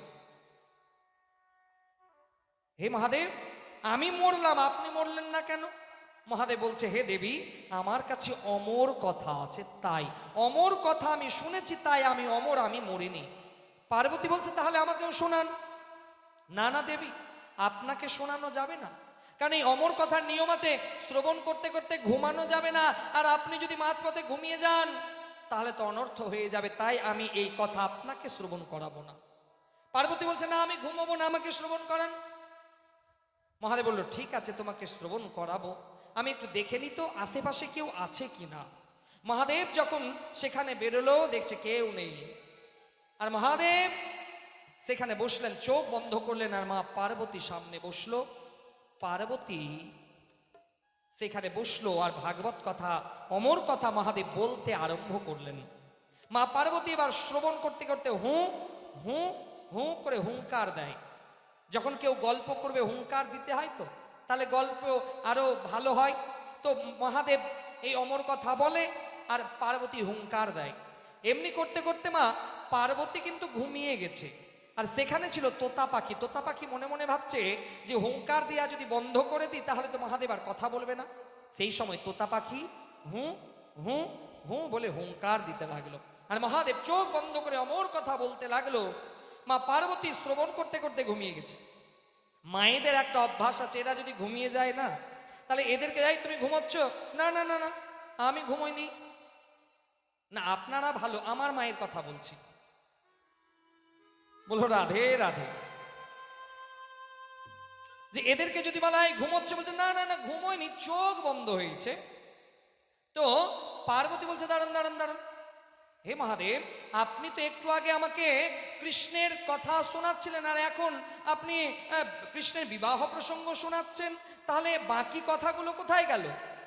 মহাদেব বলছে ওহো, তাহলে হে পার্বতী তুমি কি ঘুমিয়ে গেছিলে কথা শুনতে শুনতে? পার্বতী বলছে না না আমি ঘুমোইনি, চোখ বন্ধ হয়েছিল। মহাদেব বুঝে গেল। মহাদেব বলছে তাহলে তোমার অবর্তমানে এখানে তৃতীয় ব্যক্তি কে আছে যে হুঙ্কার দিচ্ছিল? মহাদেব যখন বেরোলো দেখছে একটা তোতা পাখি। মহাদেব ত্রিশূল নিয়ে সেই তোতা পাখির পেছনে ধাওয়া করতে লাগলো।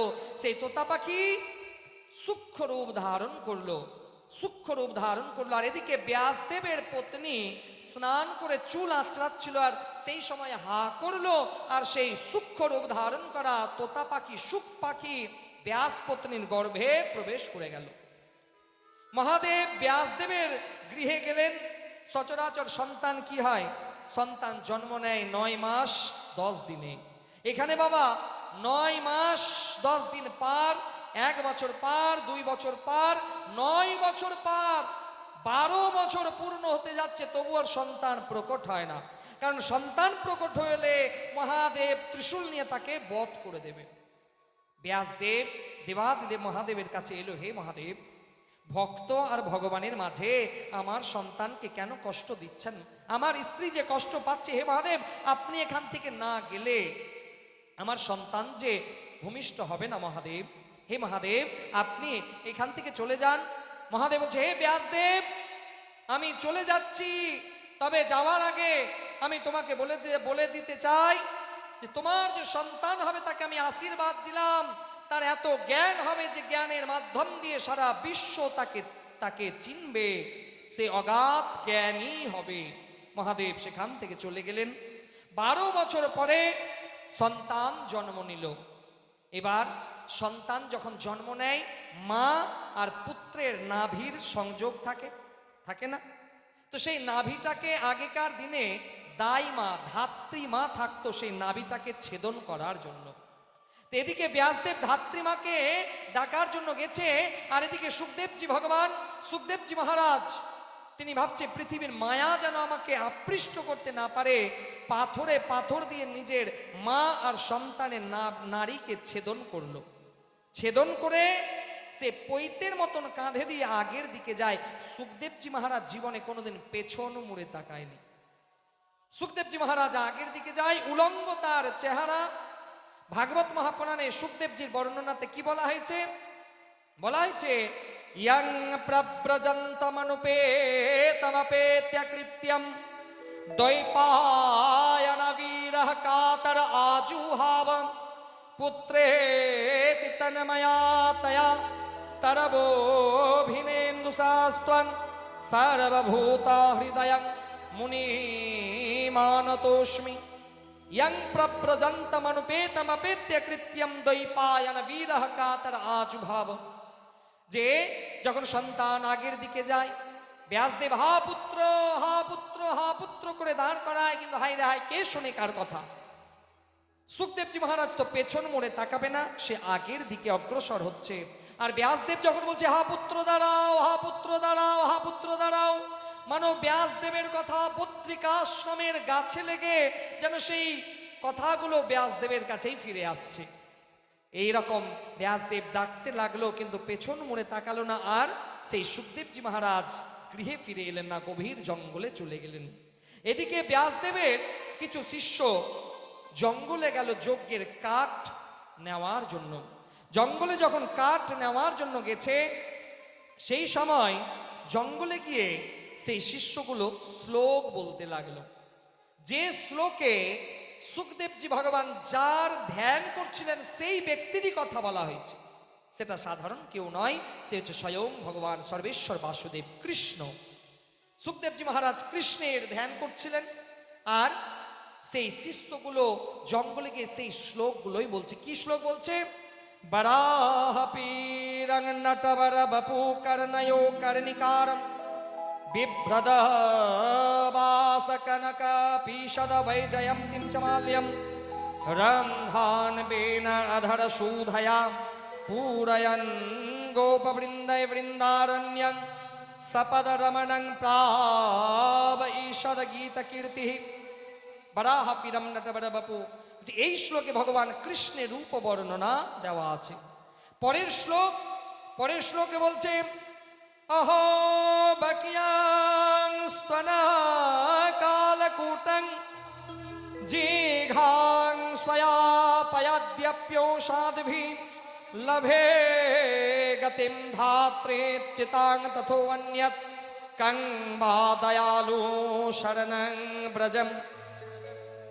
এই শ্লোকে বলা হয়েছে যে যে গোবিন্দকে হত্যা করার জন্য গেল, নিজের স্তনে কালকূট বিষের প্রলেপ দিয়ে গেল, বিষ মেশানো দুধ নিয়ে গেল, গোবিন্দ সেই ব্যক্তিকে উদ্ধার করলেন।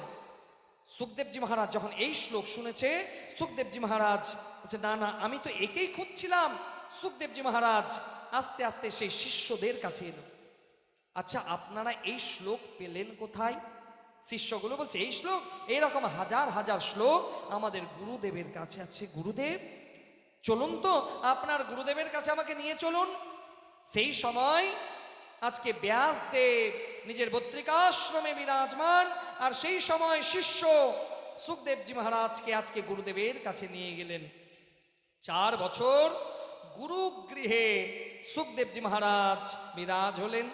এদিকে 88,000 মুনি ঋষি বিরাজমান। কেউ বলছে হে রাজন যজ্ঞ করুন, কেউ বলছে দান করুন।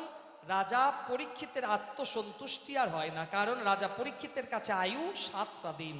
আর সেই 88,000 মুনি ঋষি বিরাজমান, না একজন দুজন নয়, 88,000 মুনি ঋষি বিরাজমান। আর 16 বছরের বালক সুখদেবজি মহারাজ সেখানে গিয়ে বলছে হে রাজন, 7টা দিন তো অনেক, 7 কলে আপনার উদ্ধার হতে পারে। সুখদেবজি মহারাজ যখন সেখানে গেছে, সুখদেবজি মহারাজের শরীরের যে তেজ, সেই তেজ দেখে সমস্ত বড় বড় ঋষি মুনি মহাত্মা তারা দাঁড়িয়ে গেছে। রাজা পরীক্ষিত সুখদেবজি মুনিকে প্রণাম করলো, গঙ্গার জল এনে সুখদেবজি মহারাজের পা ধুয়ে দিলেন। এমনকি গঙ্গার জল দিয়ে সুখদেবজি মহারাজের পা ধুয়ে দিলেন। আর একটা কথা বলি, আজকে অক্ষয় তৃতীয়ার দিনে স্বর্গ থেকে ভগীরথ গঙ্গাকে মর্তধামে নিয়ে এসেছিল। আজকের দিনে অক্ষয় তৃতীয়ার দিনে এত মহিমা বর্ণনা করা আছে আজকের এই দিনে, অক্ষয় তৃতীয়ার দিনে। তো সুখদেবজি মহারাজ গঙ্গার জল নিয়ে এলেন, রাজা পরীক্ষিত জল নিয়ে এলেন, সুখদেবজি মহারাজের পা ধুয়ে দিলেন। ব্যাসপীঠে সুখদেবজি মহারাজ বসলেন, আর শ্রোতার আসনে বসলেন রাজা পরীক্ষিত। তো ভাগবত তো একদিনের নয় মা, ভাগবতে তো 7 দিন সময় লাগে, কারণ ভাগবতে 12টা স্কন্ধ, 335টা অধ্যায়, 18,000 শ্লোক বিরাজমান। তো সুখদেবজি মহারাজ রাজা পরীক্ষিতকে ভাগবত কথা শোনানো আরম্ভ করলো। যে সৃষ্টি বর্ণনা, ভগবানের 24টা অবতারের বর্ণনা রাজা পরীক্ষিতকে শোনাবে। সেই সময় দেবরাজ ইন্দ্র এসে হাজির। দেবরাজ ইন্দ্র সুখদেবজি মহারাজকে বলছে হে গুরুদেব, আপনি এই অমৃতকে নিয়ে নেন, আর ভগবানের কথা অমৃতকে আমাদের দিয়ে দেন। সুখদেবজি মহারাজ রাজা পরীক্ষিতকে বলছে হে রাজন, আপনার সামনে 2টো রাস্তা।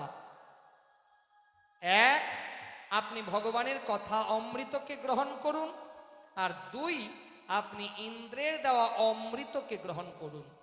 ভগবানের কথা অমৃতকে গ্রহণ করলে আপনার ভগবত প্রাপ্তি ঘটবে, গোবিন্দকে পাবেন, গোবিন্দের রাঙা চরণ দর্শন হবে। আর ইন্দ্রের অমৃতকে গ্রহণ করতে গেলে আপনি অমর হয়ে যাবেন। Choice is your. বলুন মহারাজ, আপনি কি চান? এইরকম অপশন যদি আমাদের এখানে শ্রোতাদের আসতো, যে দেবরাজ ইন্দ্র যদি এখানে অমৃত কলস নিয়ে চলে আসতো, তা কেউ ভাগবত কথা রসাস্বাদন করতো না, সবাই বলতো যে আমি অমৃত গ্রহণ করে অমর হয়ে যাব।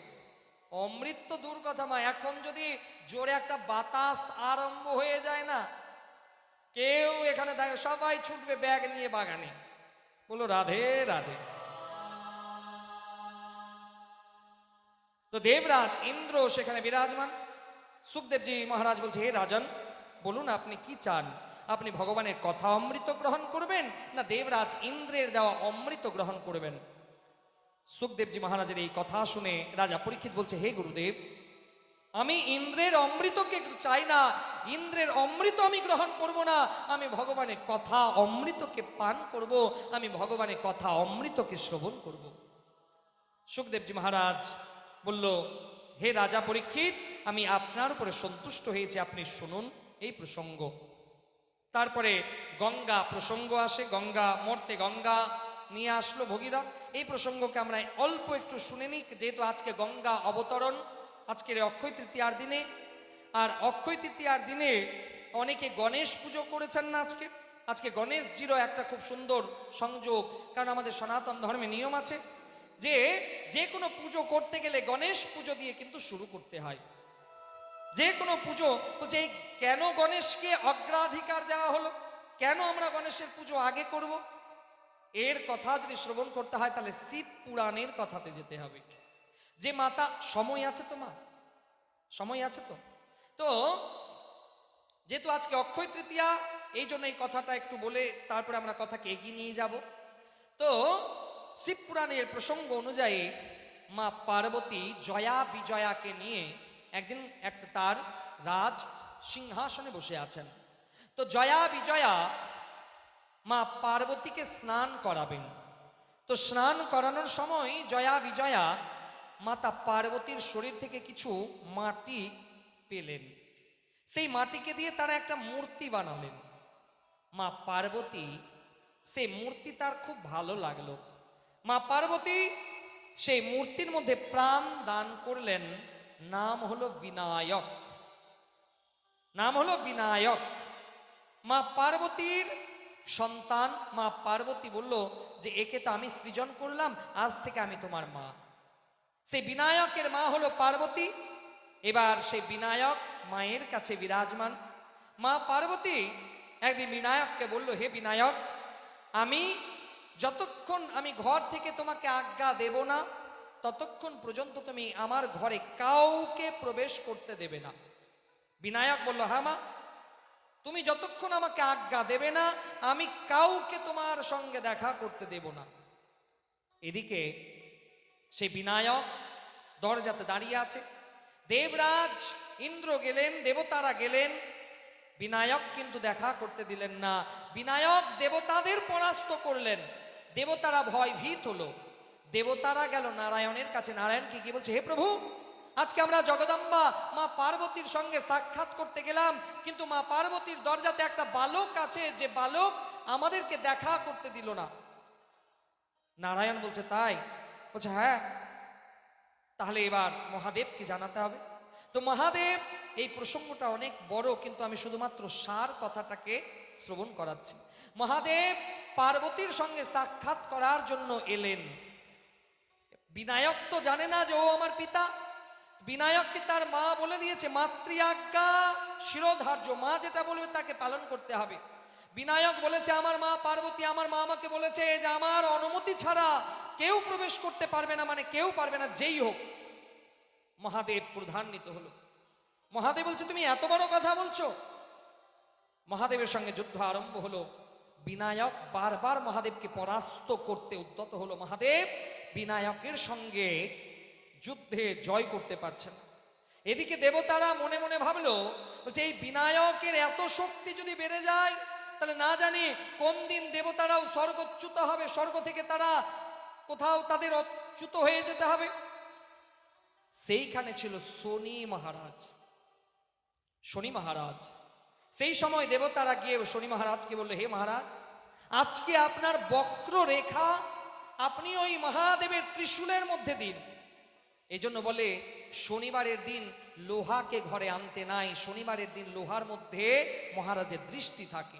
শনিবারের দিন তেল, কয়লা, ছাতা, জুতো, লোহা এই জিনিসগুলো বাড়িতে নিয়ে আসতে নাই শনিবারের দিন, কারণ এই দিনে মহারাজের বক্র দৃষ্টি থাকে সেই জিনিসগুলোর উপরে। তো বললো যে আপনি মহাদেবের ত্রিশূলে আপনার বক্র দৃষ্টি দেবেন, আর যখন মহাদেব ত্রিশূল ছাড়বে তখন আপনার দৃষ্টি যদি সেই ত্রিশূলের উপরে পড়ে তাহলে বিনায়কের শিরচ্ছেদ হবে। শনি মহারাজ বলল ঠিক আছে তাই করব।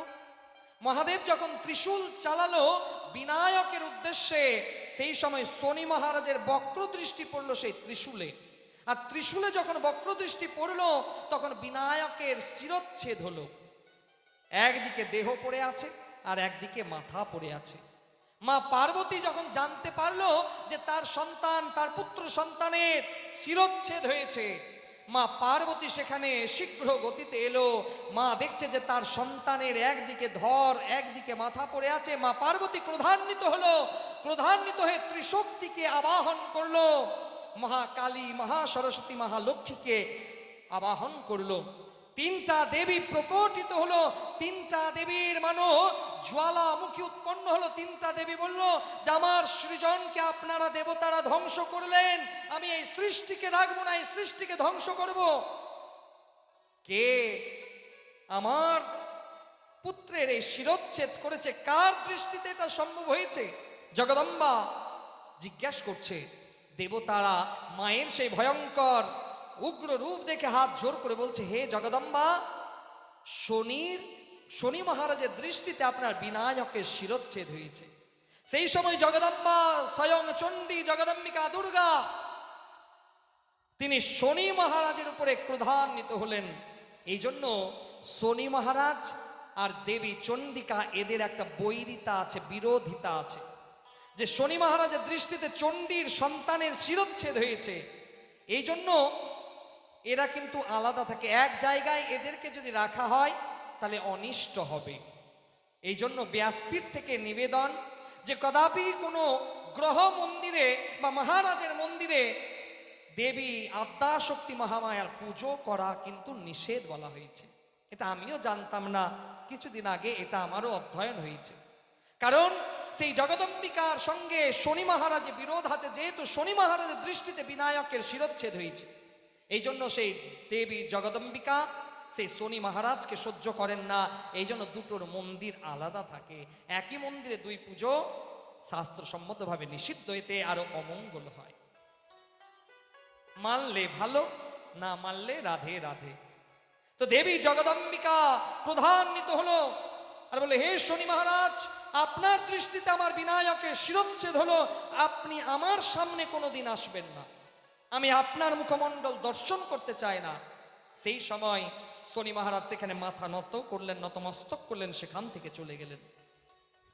এবার দেবী জগদম্বিকা দেবাদিদেব মহাদেবকে বলল, হে মহাদেব, আপনারা সবাই মিলে আমার সৃষ্টি, আমার পুত্রের শিরচ্ছেদ করেছেন, আমি এই সৃষ্টিকে রাখবো না, এই সৃষ্টির প্রলয় ঘটাবো। সেই সময় ভগবান নারায়ণ জগদম্বিকাকে বলছে, হে দেবী, আপনি শান্ত হন। ভগবান নারায়ণ দেবাদিদেব মহাদেবকে বলল, হে মহাদেব, আপনি আপনার দূতগণকে পাঠান, উত্তর দিকে যে মা পিঠ করে শুয়ে থাকবে তার পুত্রের শিরচ্ছেদ করে সে মস্তককে নিয়ে আসতে হবে। শিবদূত নন্দী ভৃঙ্গি ইত্যাদি যখন জঙ্গলে গেছে, সেই জঙ্গলে দেখছে একটা হাতি, শ্বেত হস্তি, সাদা হাতি, শ্বেত হস্তি। সেই শ্বেত হস্তি মা তার পিঠের দিকে সন্তানকে রেখে আছে। এই জন্য কোনো মা তার পিঠের দিকে সন্তানকে রেখে ঘুমোয় না, সব সময় মা তার বুকের সামনে সন্তানকে রাখে। সেই দিন শ্বেত হস্তি নিজের পিঠের দিকে তার পুত্র সন্তানকে রেখে শয়ন করে আছে। আর সেই সময় ভগবান নারায়ণের সুদর্শন চক্র দিয়ে সেই শ্বেত হস্তির সন্তানের মস্তক কেটে নিয়ে আসা হলো। এবার মস্তক তো নিয়ে আসা হলো, মস্তক লাগাবে কে? ভারতীয় সনাতন ধর্মে প্লাস্টিক সার্জারির যে টেকনোলজি, আজকে এখনকার দিনে সারা বিশ্ব যে প্লাস্টিক সার্জারি টেকনোলজি নিয়ে এত উত্থাল পাতাল করে, এই টেকনোলজি স্বয়ং দেবাদিদেব মহাদেবের আবিষ্কৃত। কথাটা হয়তো অনেকের হজম হবে না, কারণ আমাদের সমাজে কিছু কিছু মানুষ থাকে তো এরা এরা এত কিছু জেনে বসে থাকে যে এদের শাস্ত্র হজম হবে না। আমাদের সমাজে এরকম দু চারটা মানুষ হতে পারে, কারণ শাস্ত্রকে অধ্যয়ন করতে হবে। 4 বেদ, 6 শাস্ত্র, 18 পুরাণ, 108 উপনিষদ অধ্যয়ন করলে আপনি জানতে পারবেন আজকে যে প্লাস্টিক সার্জারির টেকনোলজি সেটা ইউরোপিয়ানরা এই ভারতবর্ষ থেকেই নিয়ে গেছিল। স্বয়ং দেবাদিদেব মহাদেব একটা মানুষের দেহে হাতির মস্তককে সেট করলেন, হাতির মস্তককে সেট করলেন আর তার মধ্যে প্রাণ প্রদান করলেন। তার নাম হলো গণেশ। মা পার্বতী বলছে, হে মহাদেব, এ আপনি কি করলেন? হে মহাদেব, এ আপনি আমার পুত্রের মুখমণ্ডলকে তার নষ্ট করে দিলেন। তার দেহ হচ্ছে মানুষের মতন, দেবতার মতন, আর মুখটা হাতির। তাকে কে মান্যতা দেবে? তাকে তো সবাই দেখে হাসবে। তখন সেই সময় ব্রহ্মা, বিষ্ণু, মহেশ্বর, ত্রিদেব বিরাজমান। 3টা দেবতা বলল, হে দেবী, আজ থেকে আমি আশীর্বাদ দিচ্ছি, আমরা আশীর্বাদ দিচ্ছি যে আমরা দেবতারা পূজা পাবো অনেক পরে।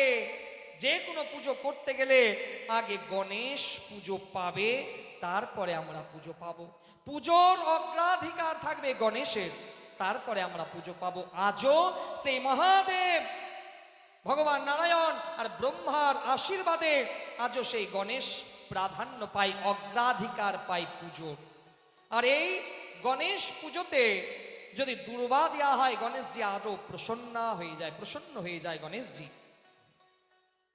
সেই সময় গণেশজি প্রসন্ন হয়ে যায় আর গণেশজি সিদ্ধি প্রদান করে। গণেশজি সিদ্ধি প্রদান করে, এই জন্য বছরের প্রথম দিন পয়লা বৈশাখে অনেকে গণেশ পূজা করে, বছরটাকে শুরু করে। যে কোনো যারা ব্যবসায়িক তারা গণেশ পুজো করে তার ব্যবসাটাকে শুরু করে। আমাদের প্রত্যেক মানুষের উচিত গণেশকে দুর্বা দেওয়া, গণেশকে ফুল পুষ্প দিয়ে পূজা করা। গণেশের প্রধান প্রসাদ কি? গণেশ কি খেতে ভালোবাসে? লড্ডু, তাই না? দেখেছেন তো, হ্যাঁ ইয়া না? লড্ডু দেখেছেন না? লড্ডুটা কি দিয়ে তৈরি হয়? মিহিদানা দিয়ে তৈরি হয়, দেখেছেন তো? তো মিহিদানা গণেশের পছন্দ হলো না, কিন্তু মিহিদানা থেকে তৈরি লড্ডু গণেশের পছন্দ হলো কেন? কারণ এটা থেকেও আমাদের শেখার আছে। মিহিদানা যখন চারদিকে ছড়ানো থাকে তো, মিহিদানা যখন ছড়ানো থাকে সেটাকে গণেশজি পছন্দ করে না। গণেশজি পছন্দ করে সেই মিহিদানা যখন একত্রিত হয়, তাই না? ঠিক সেই রকম আমরা প্রত্যেক ভারতীয় সনাতনীরা যখন একত্রিত হব তখন আমাদেরকে ভগবান পছন্দ করবেন। আর না হলে আজকে আমাদের ভারতীয় সনাতনীরা, আমাদের মতন কিছু কিছু ব্রাহ্মণ পণ্ডিত আসবে, আপনাকে ভাগাভাগি করবে, তুমি কৃষ্ণ ভক্ত, তুমি দুর্গা ভক্ত, তুমি আলাদা। এটা কখনোই নয়। বলছে আমাদের ভারতীয় সংবিধানে ভারতবর্ষের ইতিহাস পড়ে দেখুন, আমরা এত ভাগ্যবান যে আমাদের এই ভারতবর্ষের ইতিহাসে, সনাতনীদের ইতিহাসে, এই সনাতন ধর্মে প্রভু রামকে অবতীর্ণ হতে হয়েছে, এই সনাতন ধর্মে কৃষ্ণকে অবতীর্ণ হতে হয়েছে। আর সংবিধানে ভারতবর্ষের 4 লাখ মন্দির থেকে যে রাজস্ব পাওয়া যায় সেটা সরকারের খাতায় চলে যায়। কিন্তু অদ্ভুত লাগে, ভারতবর্ষে অন্যান্য কোনো সম্প্রদায়ের উপাসনা স্থল থেকে একটাও কোনো টাকা ভারতবর্ষের রাজকোষে জমা হয় না। একমাত্র সনাতন ধর্মের মন্দিরের টাকা ভারতীয় রাজকোষে জমা হয়। ভারতবর্ষের সংবিধানে এই রকম নিয়ম আছে। এই জন্য বলি, হে সনাতনীরা একত্রিত হন। আর একত্রিত যদি না হবেন তাহলে সবাই আমাদেরকে মিসইউজ করবে, আমাদেরকে ইউজ করবে। অন্যান্য সম্প্রদায়ের লোক আজকে দেখে আসুন, মুসলমান ভাইদের তাদের উন্নতি হচ্ছে, কারণ তাদের উপাসনা স্থলে তাদের ধর্মগুরু যেটা বলে দেবে সেটাই তারা মানবে, বিরোধিতা করবে না। আর হিন্দুদের কোনো ধর্মগুরু যদি কোনো কথা বলে, আমরা হিন্দুরা তার ধর্ম বিরোধিতা করব। এই জন্য আজকে আমাদের পতন হতে লেগেছে। হে সনাতনী, একত্রিত হন, ভাগাভাগি নয়। আমরা ভারতীয়রা, আমরা সবাই কিন্তু ভারত মাতার সন্তান। আর ভারত মাতার সন্তান প্রত্যেকটা বাব্বর্ষে প্রত্যেকটা সিংহ। কিন্তু আমরা যে ইতিহাস পড়লাম, আকবর, বাবর, শাহজাহান, যেখানে আমাদেরকে পড়ানো হলো হিন্দুরা দুর্বল ছিল, তোমাদের উপরে তো লুট করতে আসলো, তোমাদের উপরে রাজা রাজত্ব চালালো, তোমাদের উপরে মুঘল আসলো, রাজত্ব চালালো, তোমাদেরকে দুর্বল ইতিহাস পড়ানো হলো। কিন্তু তোমাদেরকে পড়ানো হলো না ছত্রপতি শিবাজি, তোমাদেরকে পড়ানো হলো না পৃথ্বীরাজ চৌহান, আমাদেরকে জানানো হলো না ঝাঁসির রানী লক্ষ্মীবাই, আমাদেরকে পড়ানোই হলো না। আমাদের সনাতনীদের দুর্বল সাজিয়ে রাখা হলো। আমাদেরকে সম্রাট অশোকের কথা পড়ানোই হলো না, যে সম্রাট অশোকের বীর চক্র, অশোক স্তম্ভকে আজও আমরা মর্যাদা দিই, সেই অশোককে আমরা কেউ জানলাম না, সবাই ভুলে গেলাম। এই হচ্ছে আমাদের দুর্বলতা। আজকে ভারতীয় সংবিধানে প্রথমেই যে অশোক স্তম্ভ, এটা কার? সেই সম্রাট অশোকের ছেড়ে যাওয়া। কিন্তু সেটাকেও আমরা জানতে পারলাম না, আমাদেরকে দুর্বল বানিয়ে দেওয়া হলো। এই জন্য ব্যাসপীঠ থেকে নিবেদন, প্রত্যেক যারা যুবক, প্রত্যেক যারা নব সন্তান, তাদের উদ্দেশ্যে বলবো, একত্রিত হন। আমাদের একটাই পরিচয়, কে বৈষ্ণব, কে শাক্ত, ছেড়ে দিন পরের কথা। আমাদের একটা পরিচয়, আমরা হিন্দু সনাতনী, আমরা সবাই ভারত মাতার সন্তান। কারণ আমাদেরকে এত দুর্বল করে দেওয়া হলো।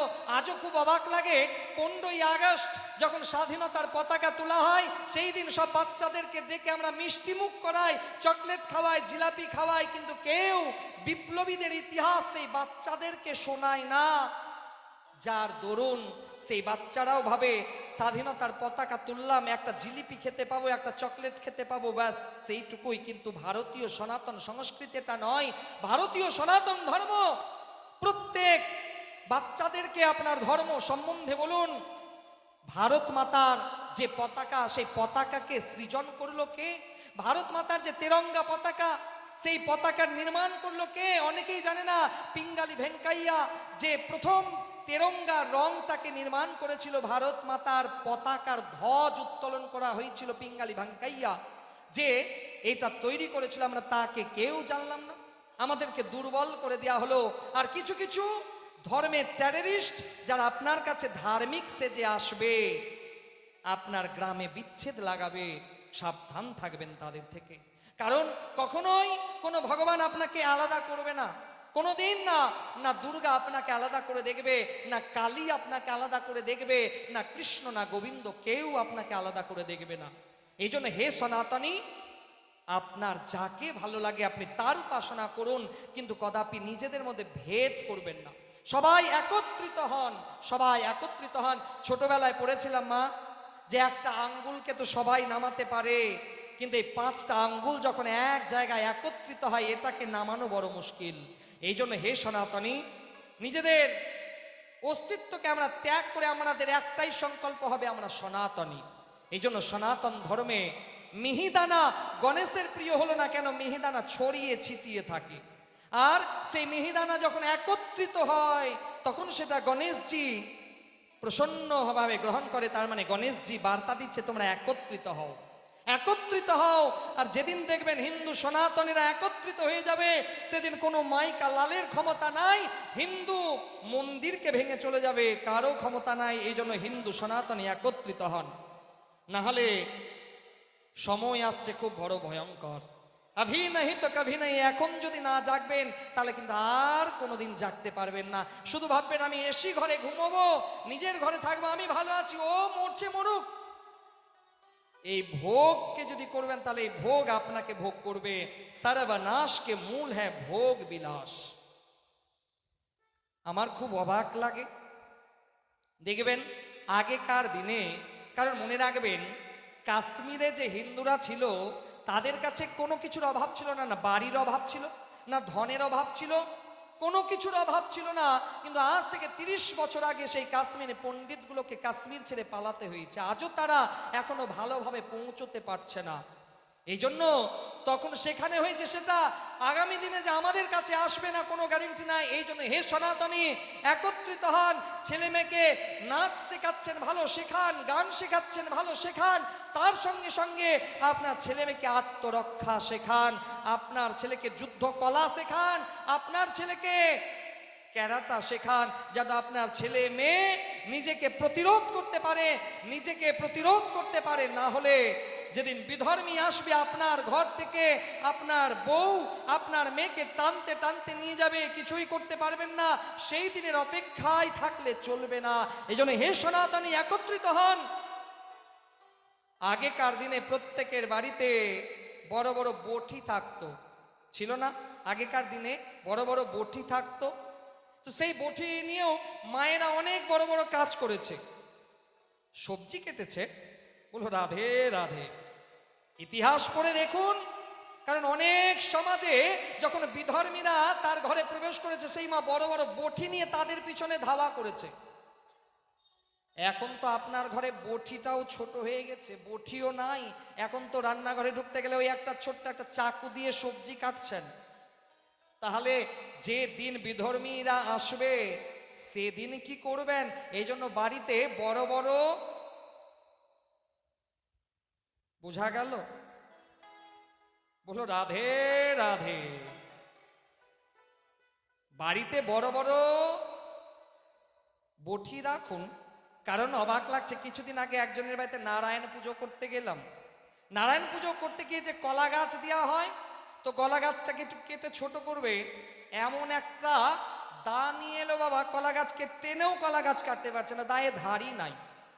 তাহলে এই রকম অস্ত্র যদি আপনার বাড়িতে থাকবে, তাহলে আপনি এটাকে দিয়ে তো একটা কলা গাছ যদি কাটা না যায়, তাহলে আপনি ওই বড় বড় তরমুজ কাটবেন কেমন করে? বলো রাধে রাধে।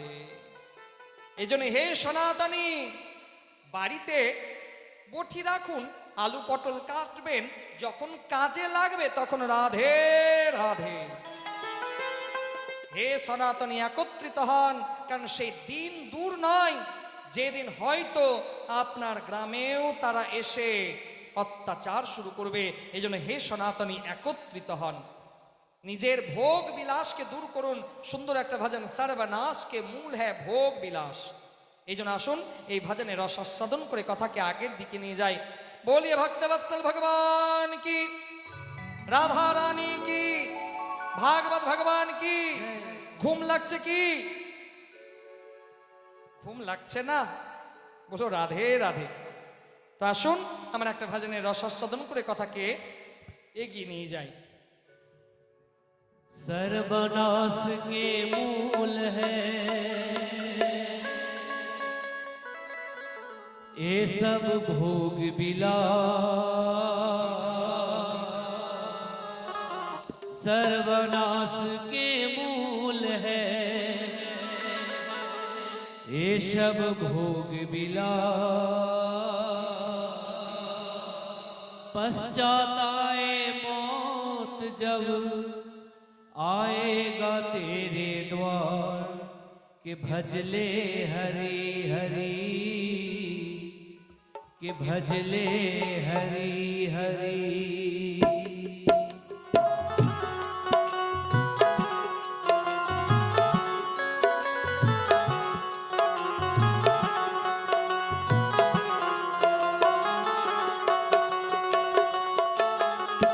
सर्वनाश के मूल है ये सब भोग विलास। सर्वनाश के मूल है ये सब भोग विलास। पश्चाताए मौत जब आएगा तेरे द्वार कि भजले हरि हरि, कि भजले हरि हरि। रे पापी भजले हरि हरि, कि भजले हरि हरि।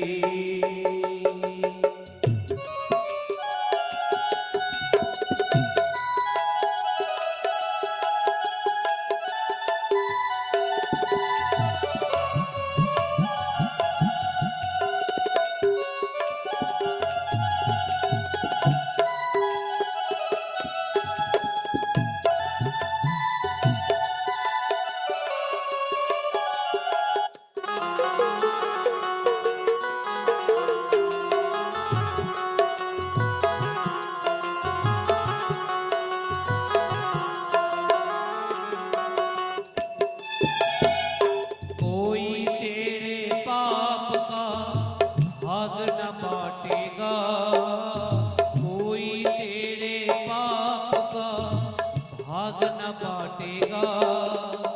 जब होगा एहसास तेरा छोड़ेगा सुंदर शुरा के भजले हरि हरि के भजले हरि हरि रे पापी भजले हरि हरि के भजले हरि हरि।